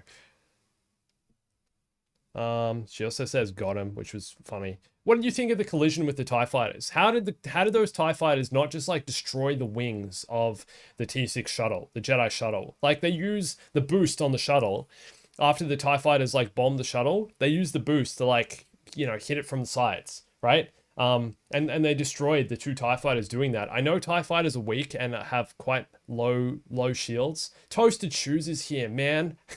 What are you doing here, man? Good to see you, dude. I can't wait to meet you at PAX. Guys, another reminder, I'm going to PAX. I'm leaving tomorrow. I'm going to be there Friday, Saturday, Sunday. Come join. Yeah, what did you think though? Like the TIE fighters don't have shields, right? Like they just destroy the ship. Easily destroyed, explode, fall, imagine, here's the other thing. I thought, like the moment I thought during that entire thing. Imagine training for your entire life in the Imperial Academy to become a TIE fighter pilot, right? You're like one of the best pilots in your class. You're leveling up all these things. You're learning how to pilot the ships, and then it gets to a point where you get stranded on this world with Thrawn, right? You've got nothing. Everything is gone, right? Your whole life is a mess because you're stuck here for 10 years. You wait 10 years. Then finally you get deployed once again. All right, you're like, all right, this is my chance. Hopefully if I go in this mission, I'll be able to get back to the main Star Wars galaxy, maybe back to see my family if they're still alive at this point. You fly on your first mission in 10 years. You shoot the ship, it's disabled, and then suddenly the ship like collides with you and you explode and you die, and that's your life. Imagine that. Imagine being those TIE fighter pilots, man. I don't know. I think the stormtroopers and the pilots and on the Empire, all the insignificant characters in Star Wars don't get enough credit for the lives they live and what they go through and the amount of senseless casualties they endure. The poor guys.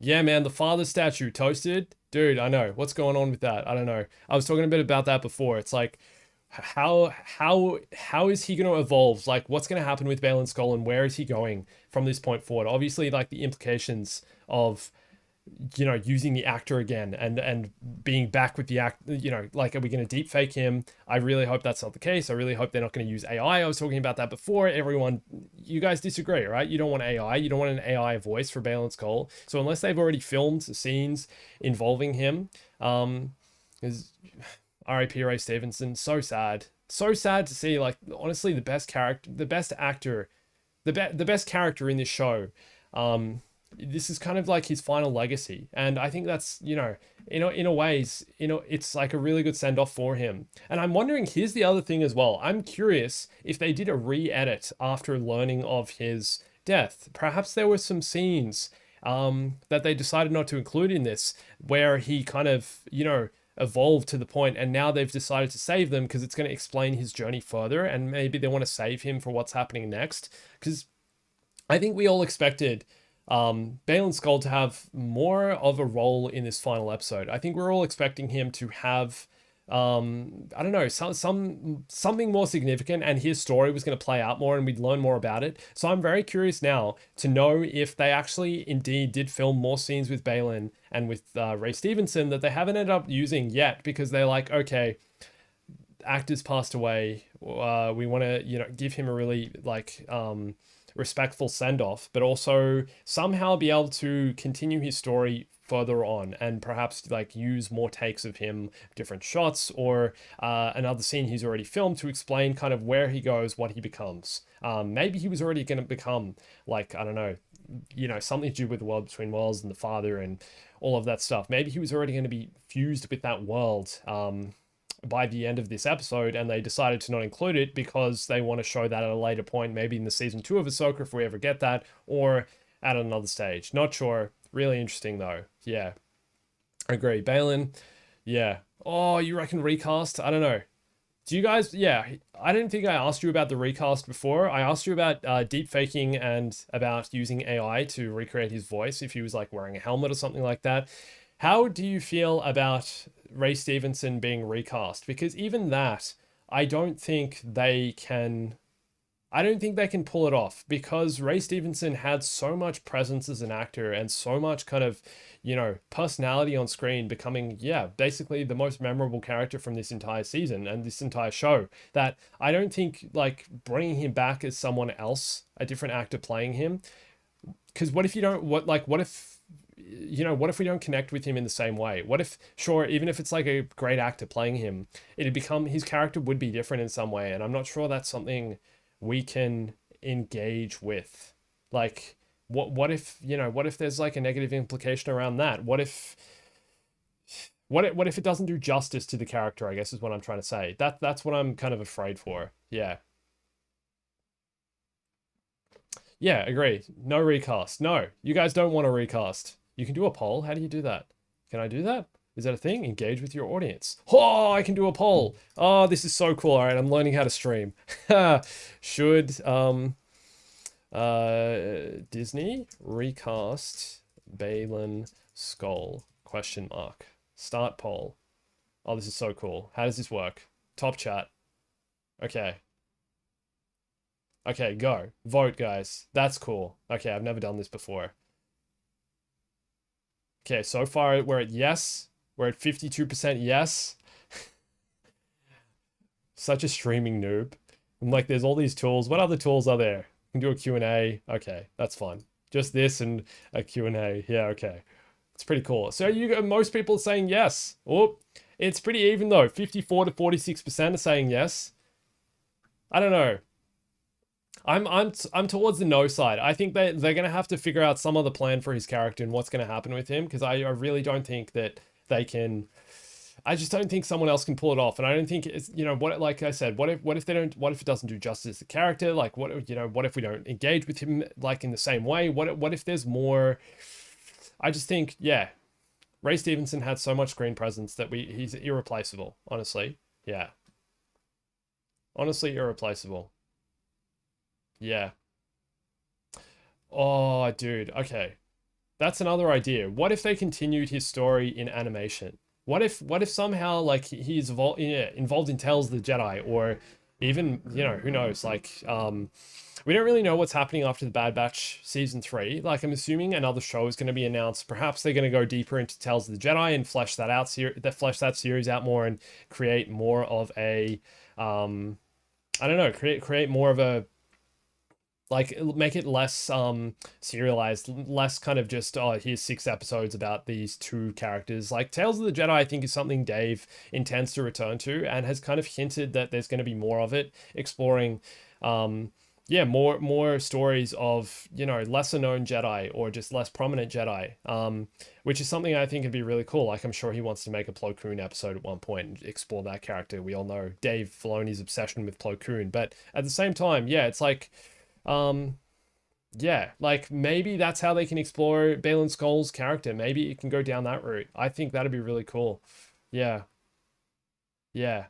Yeah, nailing his presence is going to be hard because, like, a voice actor, I think, can get away with acting the character. Do you know what I mean? Like, a voice actor, a good voice actor, can create something that's close and sounds similar to the character that I think can really, bring him to life in animation form. But recasting an actor to play the character on screen, unless he's wearing a helmet or something like that, or has evolved into some other form where we don't know what he looks like, because he's evolved and transcended into something that's it's become one with the Force, or something to do with like the mother, the son, and the father. Then who knows? That's my thoughts, and that's where I'm at. I'm not sure. Yeah. All right. So we had 150 votes. It's been 3 minutes. Most of you said yes. 57, 56% have said yes, you do want to recast Balin Skull. Really, really interesting. Yeah. Okay. Okay. I'm going to end the poll there. Ending it as a yes. Fascinating. You want him back. Everyone wants Balin. I mean, yeah, that's the thing. Like, we know Balin's story needs to continue to evolve. Like, we know he's going somewhere. We know he's going to have some, like, major role and he's meant for some higher purpose, which we don't fully understand. But it's so hard to, like, wonder how they're kind of going to tackle this. Yeah. Thank you for the donation. Too fab. Thanks, man. Appreciate it. Anakin is the father. Oh, here we go. Ahsoka is the daughter. The son calls for Balin to help him free Abeloth. Abeloth uses Shin as an avatar and they all come back. Okay. Yes, I agree. Shin is going to have some further role in all of this. She is going to somehow be like, more deeply connected, and either... But I think in terms of her, I don't know if she's going to be used in that sense as being used as an avatar, as kind of like a template or a surrogate for someone else. I think it's more going to be something to do with her turning from one side to the other, potentially, which is kind of what's implied in the fact that, Ahsoka gave her the choice. Ahsoka offered her hand and said, hey, come with me, and, I can help you. I think were her pretty much exact words. But at the same time, yeah, it's like... there's so much mystery. Her and Balin, there's still so much mystery around her characters. We know Balin is intended for a higher purpose, but how is Shin involved in that role? Because Balin says to Shin that, their kind of journey together is complete. So either he's not telling her something, either he knows that she's somehow going to be involved in his journey from this point forward, maybe something to do with the Force, and like I said, like connecting them through the world between worlds or something like that. Or the reason I say that though is, like, what was his reason for training her for all these years? Why has he got her to this point where basically, like, she's trained, she's she's a dark Jedi, as we're calling them, right? She has control of the Force, she's powerful, we know, like, she's borderline Sith Jedi, right?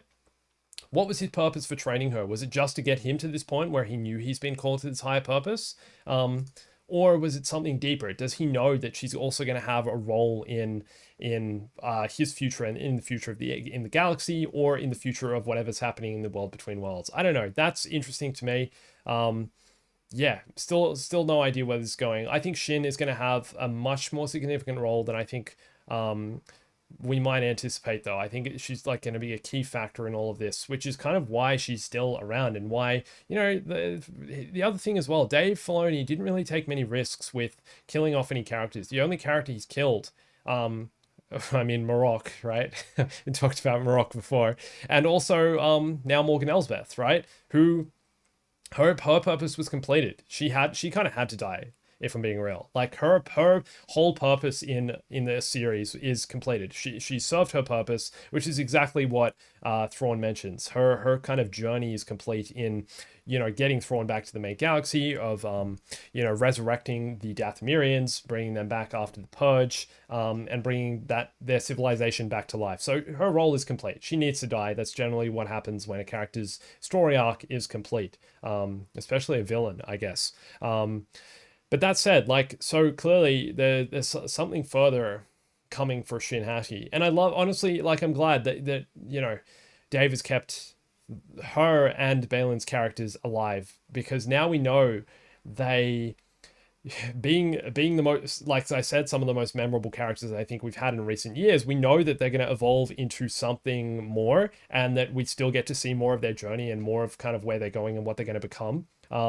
That for me is like the most exciting thing about where this is going. There's so much mystery around their characters, and that's, I think, what I'm most excited for in the next season or next whatever we're getting.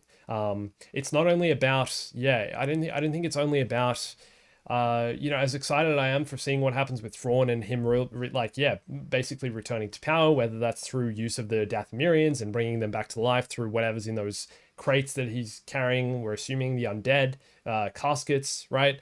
The fact they were loaded from the catacombs, but at the same time, yeah, it's like I'm so excited for Shin's story and for her kind of arc, because she's fallen. Her character has failed. That was her arc during the season. She kind of, came to power. I guess in some way they achieved what they wanted to, but we don't really know what Balin's role in all of this. Like Morgan hired them as mercenaries, right? And the Great Mothers didn't understand. They kind of saw them as an external factor and didn't foresee it as they spoke in their force visions or whatever they have. So where is it going? Even if it's even a mystery to them, like how are we supposed to anticipate anything that's happening with them? We have no idea. It's fascinating. I'm very excited. Yeah. Yeah. I agree. Yeah, Toasted Man. Yeah, good point. I agree they ended it with Ahsoka being stranded and Thrawn winning. If you guys, by the way, go check out Toasted Shoes' channel. Great content. He makes lots of modded videos. They're lots of fun. He's Aussie, a fellow Aussie too. G'day, mate. But I agree. Yeah, and I think that's the way this series kind of, I think once Ahsoka made the jump to the new galaxy, I think we kind of could assume, and we all kind of knew that that's where this was going. She was going to end up being stranded here. We all knew, let's be real, we all knew Thrawn was going to return. We knew he's coming back. We know he's coming back to power, and that's kind of his journey, and that's where Star Wars is going. That's where things are continuing.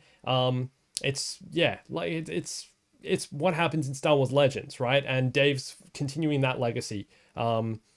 So I think that's where kind of, I don't know, that's where this is going as well. We knew that was going to happen, and it's exciting to see that Dave is doing the Legends material justice as well.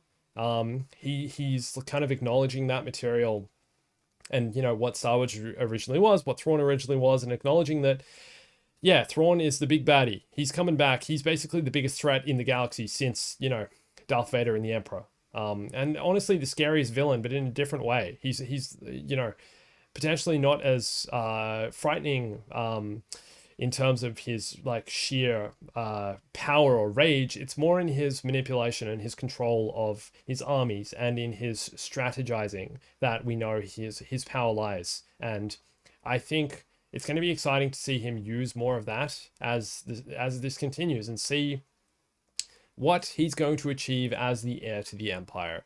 Yeah, that's where it's going to go. All right, I'm going to look at more of my notes. We got a long list of notes. We were halfway through, and then lots of things happened. If you guys have any more questions as well about the show and where you think it's going, if you have any thoughts about where it's going, please let me know in the chat. I'd love to read and love to see. Death Troopers. Yes, I mentioned that before. How amazing is that? They actually decided, since when does Thrawn have Death Troopers, by the way? Did Thrawn he had Death Troopers on his shell? I guess, did he have some in Star Wars Rebels? I can't remember. It's too long ago. I hope Senator Ziono gets fired from the Senate. Well, the problem with him, I honestly hoped he died, because he's just an annoying character, but we know he's alive later in the timeline because he is the father of the main character in Star Wars Resistance, that show for younger kids, I think. So he's in the show as an animated older version of himself, and I don't know if he was annoying in that show. I've only ever watched clips from that show. I've never actually watched the whole thing. Yeah. Do I think Filoni's style translates to live action Atomics? Good question. Yes and no. It's a big question. That's there's a lot to unpack there. I think his style of storytelling, Dave is a storyteller, and I think that's definitely coming across in this season. Here's the thing though.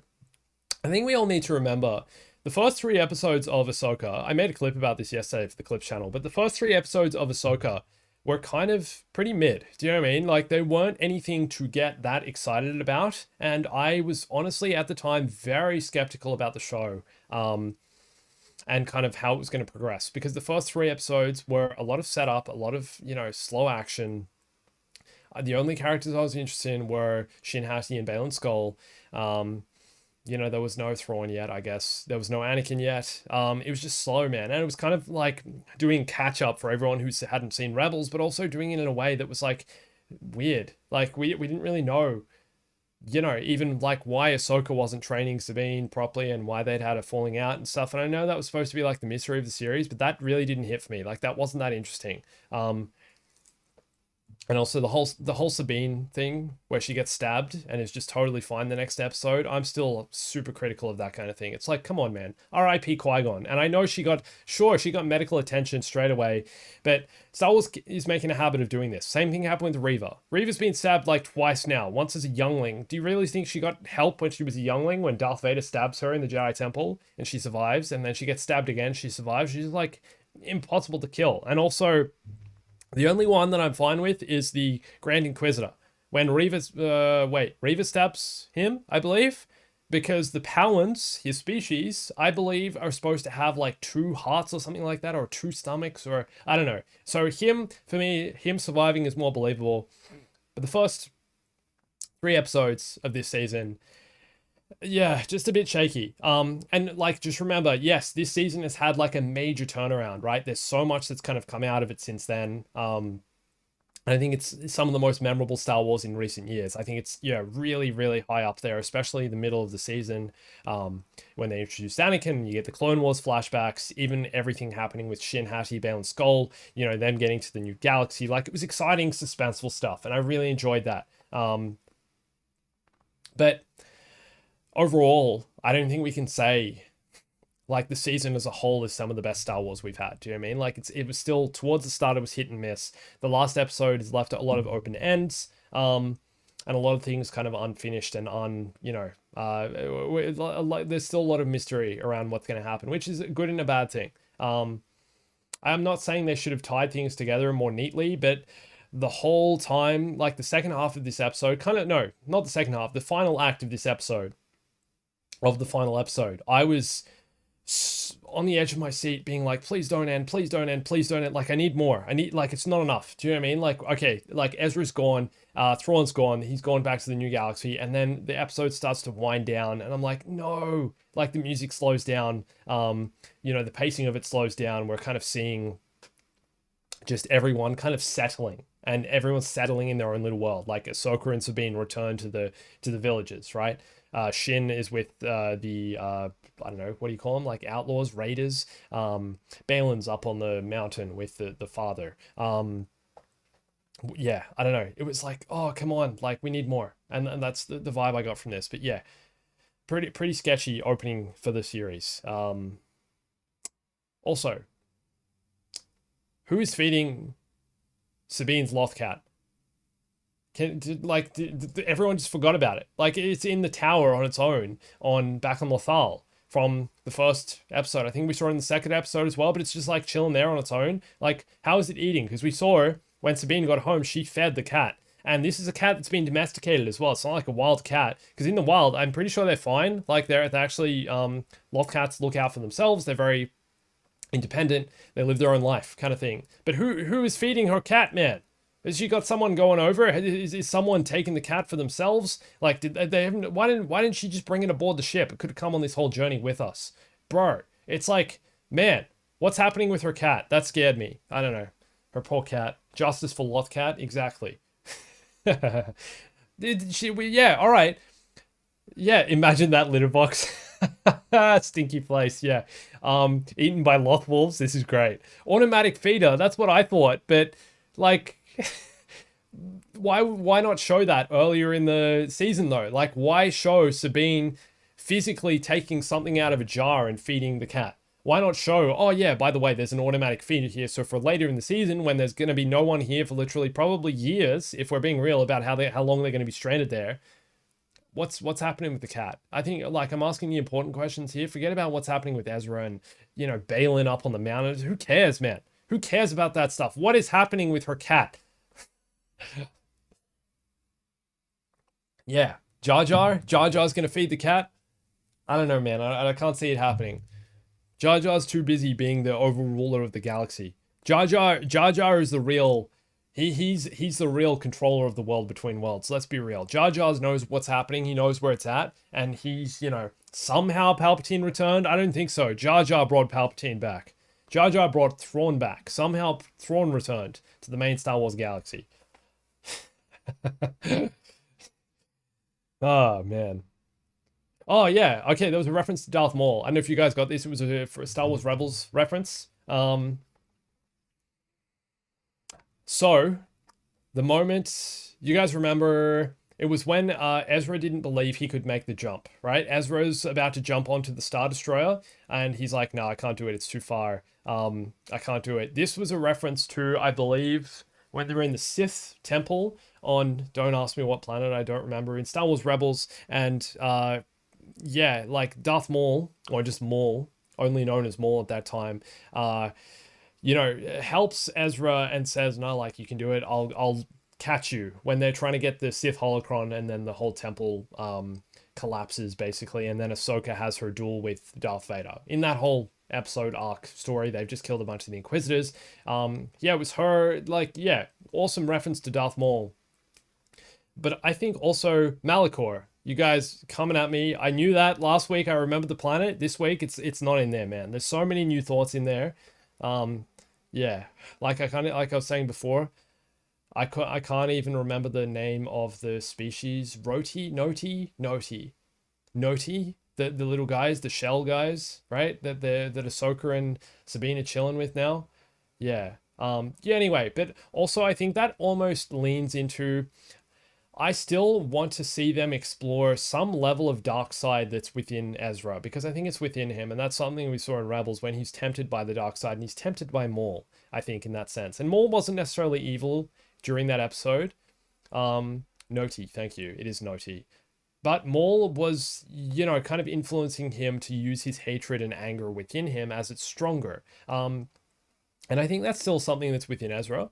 And I'd love to see them explore that in the future. And maybe that's part of Dave's plan. Maybe he'll be tempted by the dark side. And maybe during his time, his 10 years on Peridea, stranded here, he has, somehow tapped into the dark side in some sense. Like, what else has he been doing here all these years? He kind of just been, helping the Noti just get around with their little pods and, learning their language and all that. I think I don't know. I have a feeling still that Ezra is a little bit sus, and there's something else that he's not telling us, and he's still,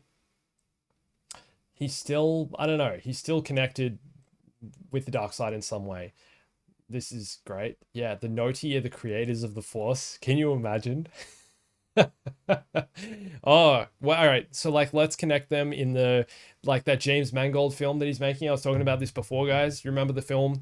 There's going to be a film about the origins of the Jedi and the origins of the Force. What if, yeah, all right. So Peridea, we know, is like a very Force sensitive planet, right? It's the original location of the Dathomirian culture and the Dathomirian people. We know that. It's also obviously got all these temples and statues around all the place. The father is here. It's connected in the world between worlds, likely. Balin's been drawn here for whatever reason. And all the Night Sisters and everything. Like, there's a lot of Force sensitive stuff here. So you would think that almost every creature on this world has some connection with the Force in some way. And perhaps, I don't know, I'm just saying, the Noti are indeed the true wielders of the Force. Perhaps they're all Sith Lords. Like my theory about the Jawas, guys. You know the Jawas? They're always wearing the hoods and the cloaks, and their eyes are yellow and you can't see their face. Literally every one of them one day is going to be revealed to be a Sith Lord. They're like an army of Sith Lords. Can you imagine how scary that would be? Just suddenly, you'd like, imagine the Tuskens one day decide to raid a sandcrawler, right? They're like, yeah, I want what's in the sandcrawler, right? The Tusken Raiders go up, shoot in the sandcrawler, they stop it, and then like 200 Jawas get off the sandcrawler and all like take out red lightsabers and just slaughter a village of Jawas. Anakin would love to join them. He's like, yeah, they have a mutual hatred of sand people. Do the Jawas and the sand people get along in any way? I think they kind of like, they have like a mutual respect for one another and they don't really deal with one another. Do we ever see them interact in one way? There was a game mode in the 2005 Star Wars Battlefront 2, I'm pretty sure, where you could play. It was like in the hunt game mode. Do you guys remember that? And I think the Tatooine map was Tusken Raiders versus Jawas. I'm pretty sure. I should go play that again for the channel. I think it's hunt mode. That was so much fun, man. That game back then, like, what a game mode. I'm pretty sure that was it, right? Am I got this? I know. I love that we've hit the, like, we've been going for an hour 40. We're up to the, like, wild theories part of the stream. It's like, oh, Darth Jar Jar is indeed the key to all of this. Yeah, that's how long I've been talking now. You guys who are staying here now are like the true OG Bombastics.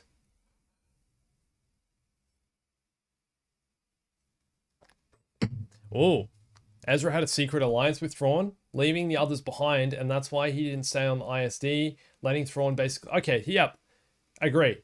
Don't you guys think it's a bit sus that Ezra could just like get out of there so easily, right? How did Ezra get off of the Star Destroyer and steal? Like, we didn't see that. We didn't see him. We know he disguised himself as a stormtrooper, but seriously, I think Thrawn would have noticed, or someone aboard the ship would have noticed that, hey, by the way, someone's just taken an Imperial shuttle and is leaving the ship. Can we just like shoot them down or activate a tractor beam or something? Instead, they don't show that. They don't show him actually leaving or escaping. He just leaves. How did that happen? We don't know. Like, how did he get out of there? Perhaps there is something going on under the table that we don't know about. That is a great theory. I agree. It's a definite possibility. I don't know, Ezra, since we met him, something just seems sus. There's always something a bit sus about a guy who's been living on his own, surviving for 10 years and hasn't seen anyone. Do you know what I mean? Like, surely he's tapped into something a bit evil. He has to have like gone down a bit of a dark path during that time and connected with something dark and something evil. I think. I just think it has to go that way and it has to be explored. Imagine one day, like, he's just built this new lightsaber, like, he turns it on. It's almost like what happens in Jedi Survivor, and his lightsaber just turns red. Or it turns that orange color, like the, like the Dark Jedi, like Balin Skull and Shin Hati have. I don't know, it's interesting. Yeah, he let him escape. I know, Thrawn didn't say anything. Like, why didn't they track him? Maybe they are tracking him. Maybe they've tracked him to the Rebel fleet. Maybe they're aware of it. Maybe they know that right now they don't have the firepower to do anything about it. Maybe that's it. Like, maybe they're tracking the ship back to where the rebels are, and they're going to track the rebel ships and then like attack them at a later point, like, I guess meet them somewhere in space, like jump out of lights. They can track from that far, can't they? I'm not sure how tracking devices in Star Wars work. Who knows? Anything could happen, but it'd be interesting to see if that was the case. Like, if maybe Thrawn's going to use Ezra as a way of like getting back to the rebels. But first knows that he needs to kind of rebuild his army and get back to a level of power that he expects, I guess. I don't know. Interesting. What do you think? The owl as well. The owl was back. What's the name of the owl? Can someone? Here's another name I always forget in Star Wars. What's the name of Ahsoka's owl? So the fact the owl is showing up again at the end of this episode also implies it has more world between worlds implications and references, because the owl is what obviously led her to seeing that that Anakin was there as a Force ghost, right? The owl flies in that direction. Ahsoka looks in that direction. She can see the streams of light coming down from the sky at the end, and also notices that Anakin is there. Mirai, thank you, Mirai. Amazing guys. You guys are legends. Forgetting the Star Wars lore that just vanishes from my brain. Yeah, so we also saw Mirai in the World Between Worlds, and it's what led Ezra to the gate where he's able to save Ahsoka from her duel with Darth Vader. That was in the World Between Worlds, right? And on that Sith planet, where in the Sith temple. So I think, like I said, next season, or whatever's coming next, we still don't know.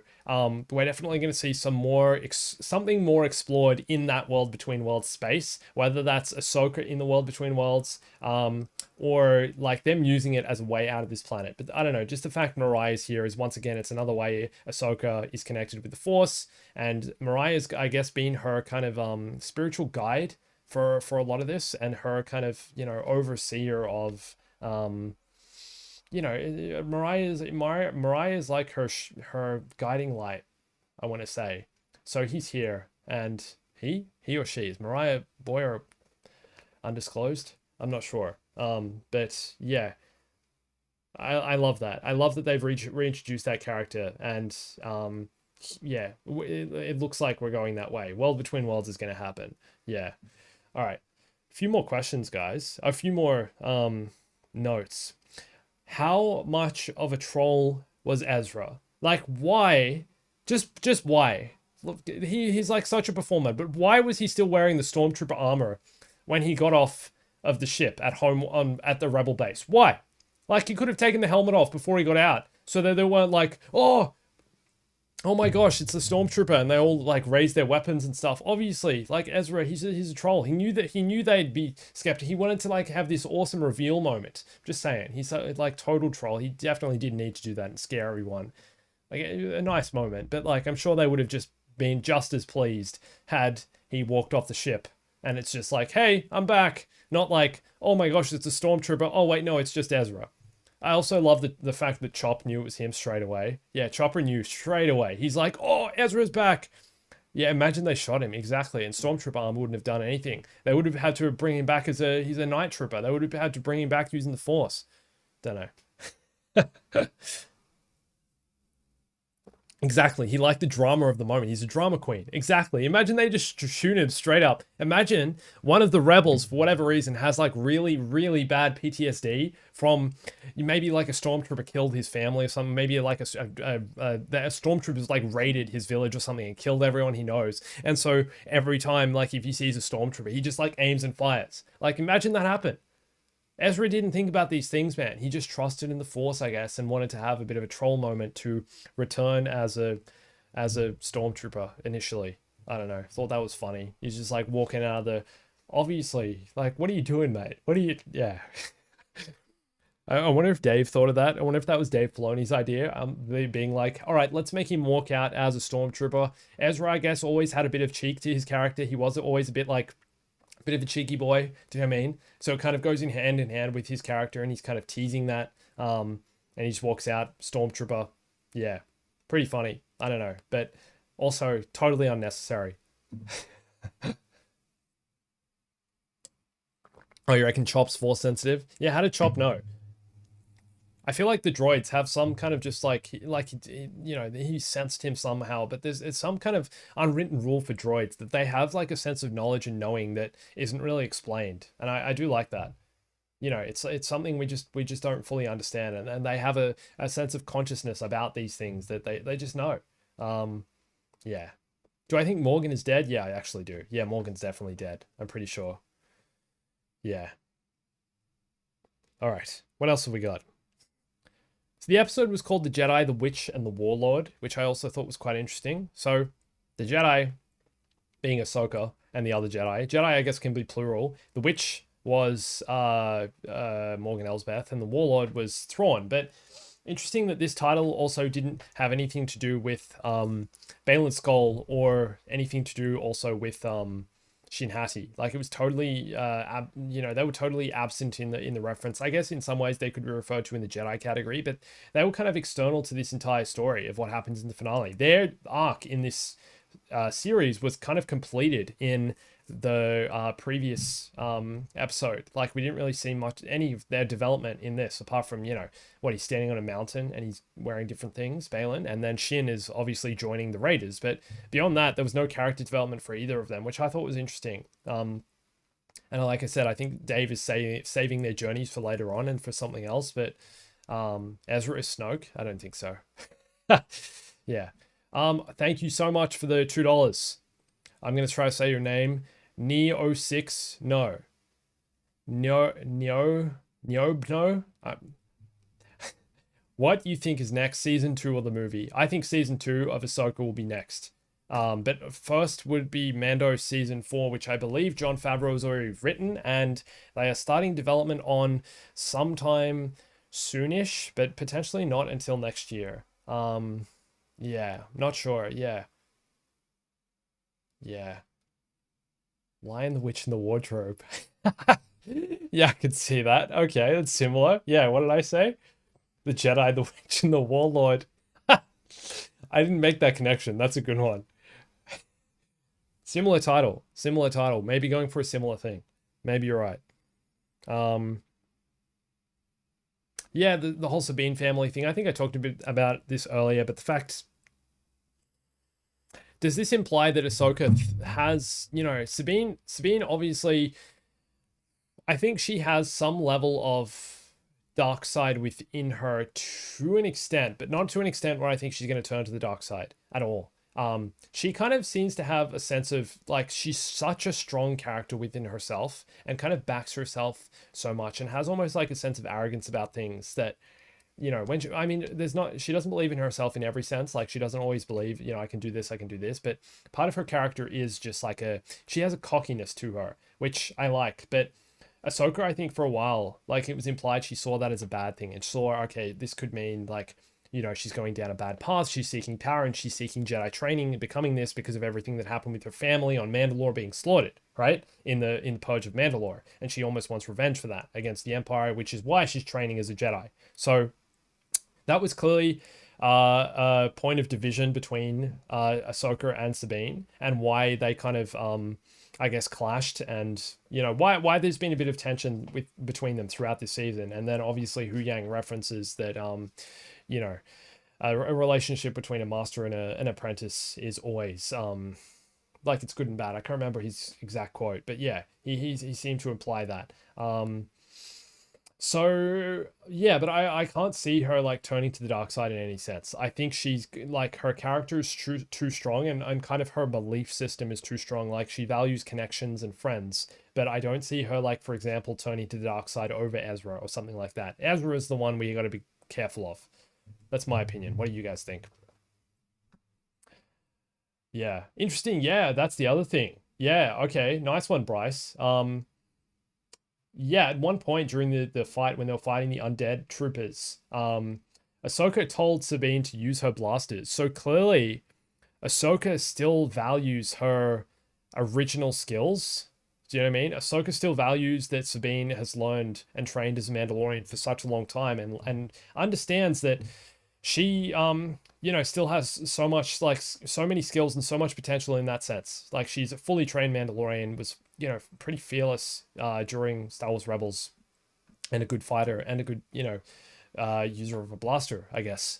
We still didn't get to see her use her jetpack. I was like, yeah, during the moment where they were going to jump into the ship, I'm like, what, is Sabine going to suddenly grab her jetpack and like fly up onto the ship? Like, how are they going to jump? But yeah, hopefully we get to see that at some point, unless she's going to be force jumping all over the place after this. But yeah, I still want to see Sabine's jetpack come back out and her be a force wielding jetpack using Mandalorian Padawan.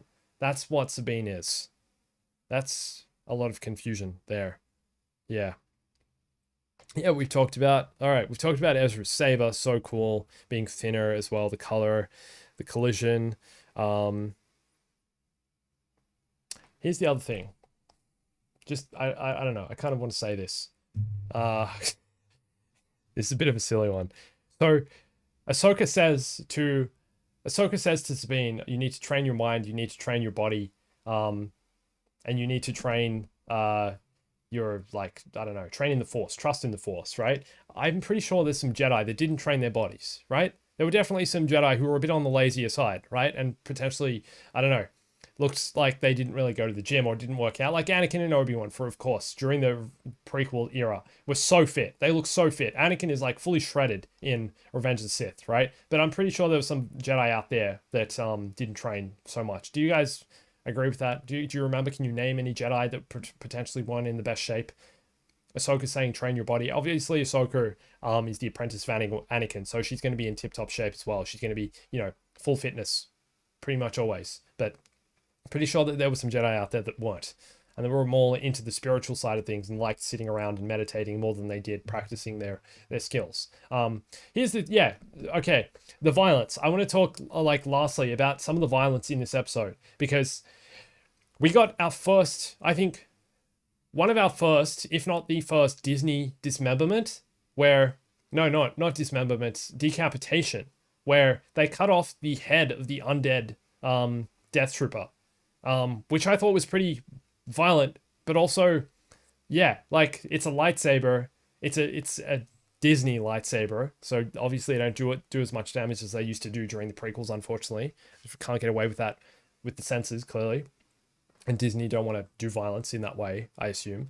But yeah, dude, they cut his head off, which was great. I'm like, yeah, the only reason they can do that though is because he's not human, right? There's no way they can do a Jango Fett again. Do you know what I mean? Jango Fett was a human. They slice off his head. It bounces all over the place. You almost see his head basically fall out. Or the Count Dooku, same thing. You literally see like a CGI version of his head flopping on the ground. This is the first time I'm pretty sure Disney has done a decapitation. Yeah, okay. No, in the Obi-Wan show, yeah, the stormtrooper gets cut in half. The shaggy guy from the 2003 Clone Wars, lol. He's not in tip-top shape. He's not fit. I remember that. Yeah, he looks like he's Shaggy from Scooby-Doo. That's a good one. But yeah, it was so good to see, like, okay, them doing like a bit of violence. But yeah, I totally agree. I've seen some of you commenting, Toasted as well. There wasn't really much, if any, dismemberment of the undead stormtroopers. Like, they were slicing them up using the lightsabers, but they weren't really showing the after effects of what the blade was causing and what it was actually doing. Like, was it slicing them in half? Was it cutting them open? It was kind of just having, you know, that like what do you call it? Like it, you know, left the blade effect on them, similar in Jedi Fallen Order, but it wasn't actually like slicing them up. Shag T. Are you serious? That's his name? I didn't know that. Are you actually serious? That's the guy's name? That's so funny. Yeah, I still think like they could have definitely done more violence and included more violence with the lightsabers when they were fighting the undead specifically, because let's be real, they're undead. They're undead night troopers. Do you know what I mean? Like, why not just slice them up? Thanks for linking the Discord. Atomics, guys, if you're not in the Discord server, you want to keep chatting about Ahsoka and other Star Wars things, they hold events sometimes, come join the Discord server. It's a fun time over there. Everyone's super friendly. Go join.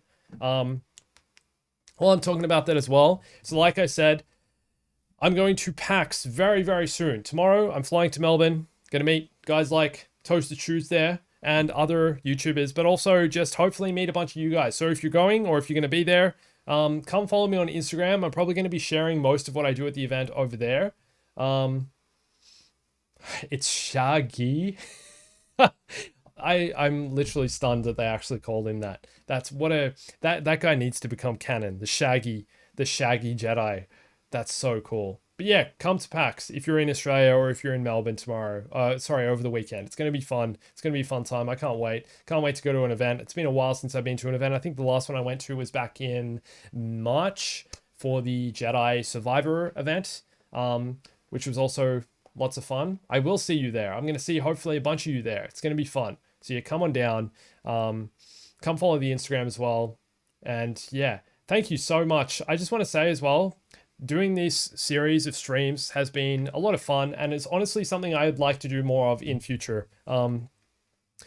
I've never been the biggest streamer, as you probably know. I don't really stream apart from this. Like, doing this Ahsoka series has been pretty different from my channel, as most of my time is spent focused on actually making videos. But in the near future, I'm hoping to also start streaming some games and just hanging out a lot more with you guys in this sense. And also, like, the thing is as well, like, for the videos I'm making, I'm filming, you know, at a time, like sometimes hours of footage to make one video. So it'd be cool for some videos in particular as well to film that stuff in front of you guys. Like, that'd be cool to just be hanging out with you guys while I'm like playing Battlefront 2 and making a video, or playing, you know, Lego Star Wars. That said, I just want to give you guys a heads up of what's coming. I've got a Battlefront 2 video that's hopefully coming out tonight. I'm pretty sure it's finished. I do still have to make the thumbnail though. So I'm doing that today. Over the next few days, I've got another History of video. It's going to be History of Thrawn. Thank you for coming, guys. If you're going to leave, appreciate it. See you, Toasted. I'll see you over the weekend, man. Yeah. History of Thrawn is coming out as well in Star Wars games. I've also got another Lego video, which I just filmed, which is going to be a lot of fun. I think a lot of you guys will like, especially if you like the Lego series. Another Lego one. Lots more coming. You're going to have heaps more clips on the Clips channel as well. So keep an eye out for everything. It's been just like such a pleasure doing this every week with you guys. And I'll be back. Lots more coming. Maybe not in the next few weeks, but definitely with in the future, in the near future. So it's going to be heaps of fun. But yeah, thank you so much for being a part of these streams, joining me on this journey. Huge thank you to everyone that's donated. It was so much fun seeing Ahsoka, watching the series, and kind of getting to share my thoughts on it with you guys as well. And I can't wait for the next series. If there are any kinds of videos you want me to make as well, like let me know, whether it's about Ahsoka or what's next or wherever. You know where to find me. And yeah, thank you so much, guys. Appreciate it. All right, I'm going to go. I've got some work to do, and then I'm going to go to Melbourne. I got to pack. I haven't packed any of my bags yet. I got to pack today. So it's going to be fun. Thank you, guys. And yeah, hope you have a good day. Have a good night. I'll talk to you soon. Cheers, guys. See ya. Bye.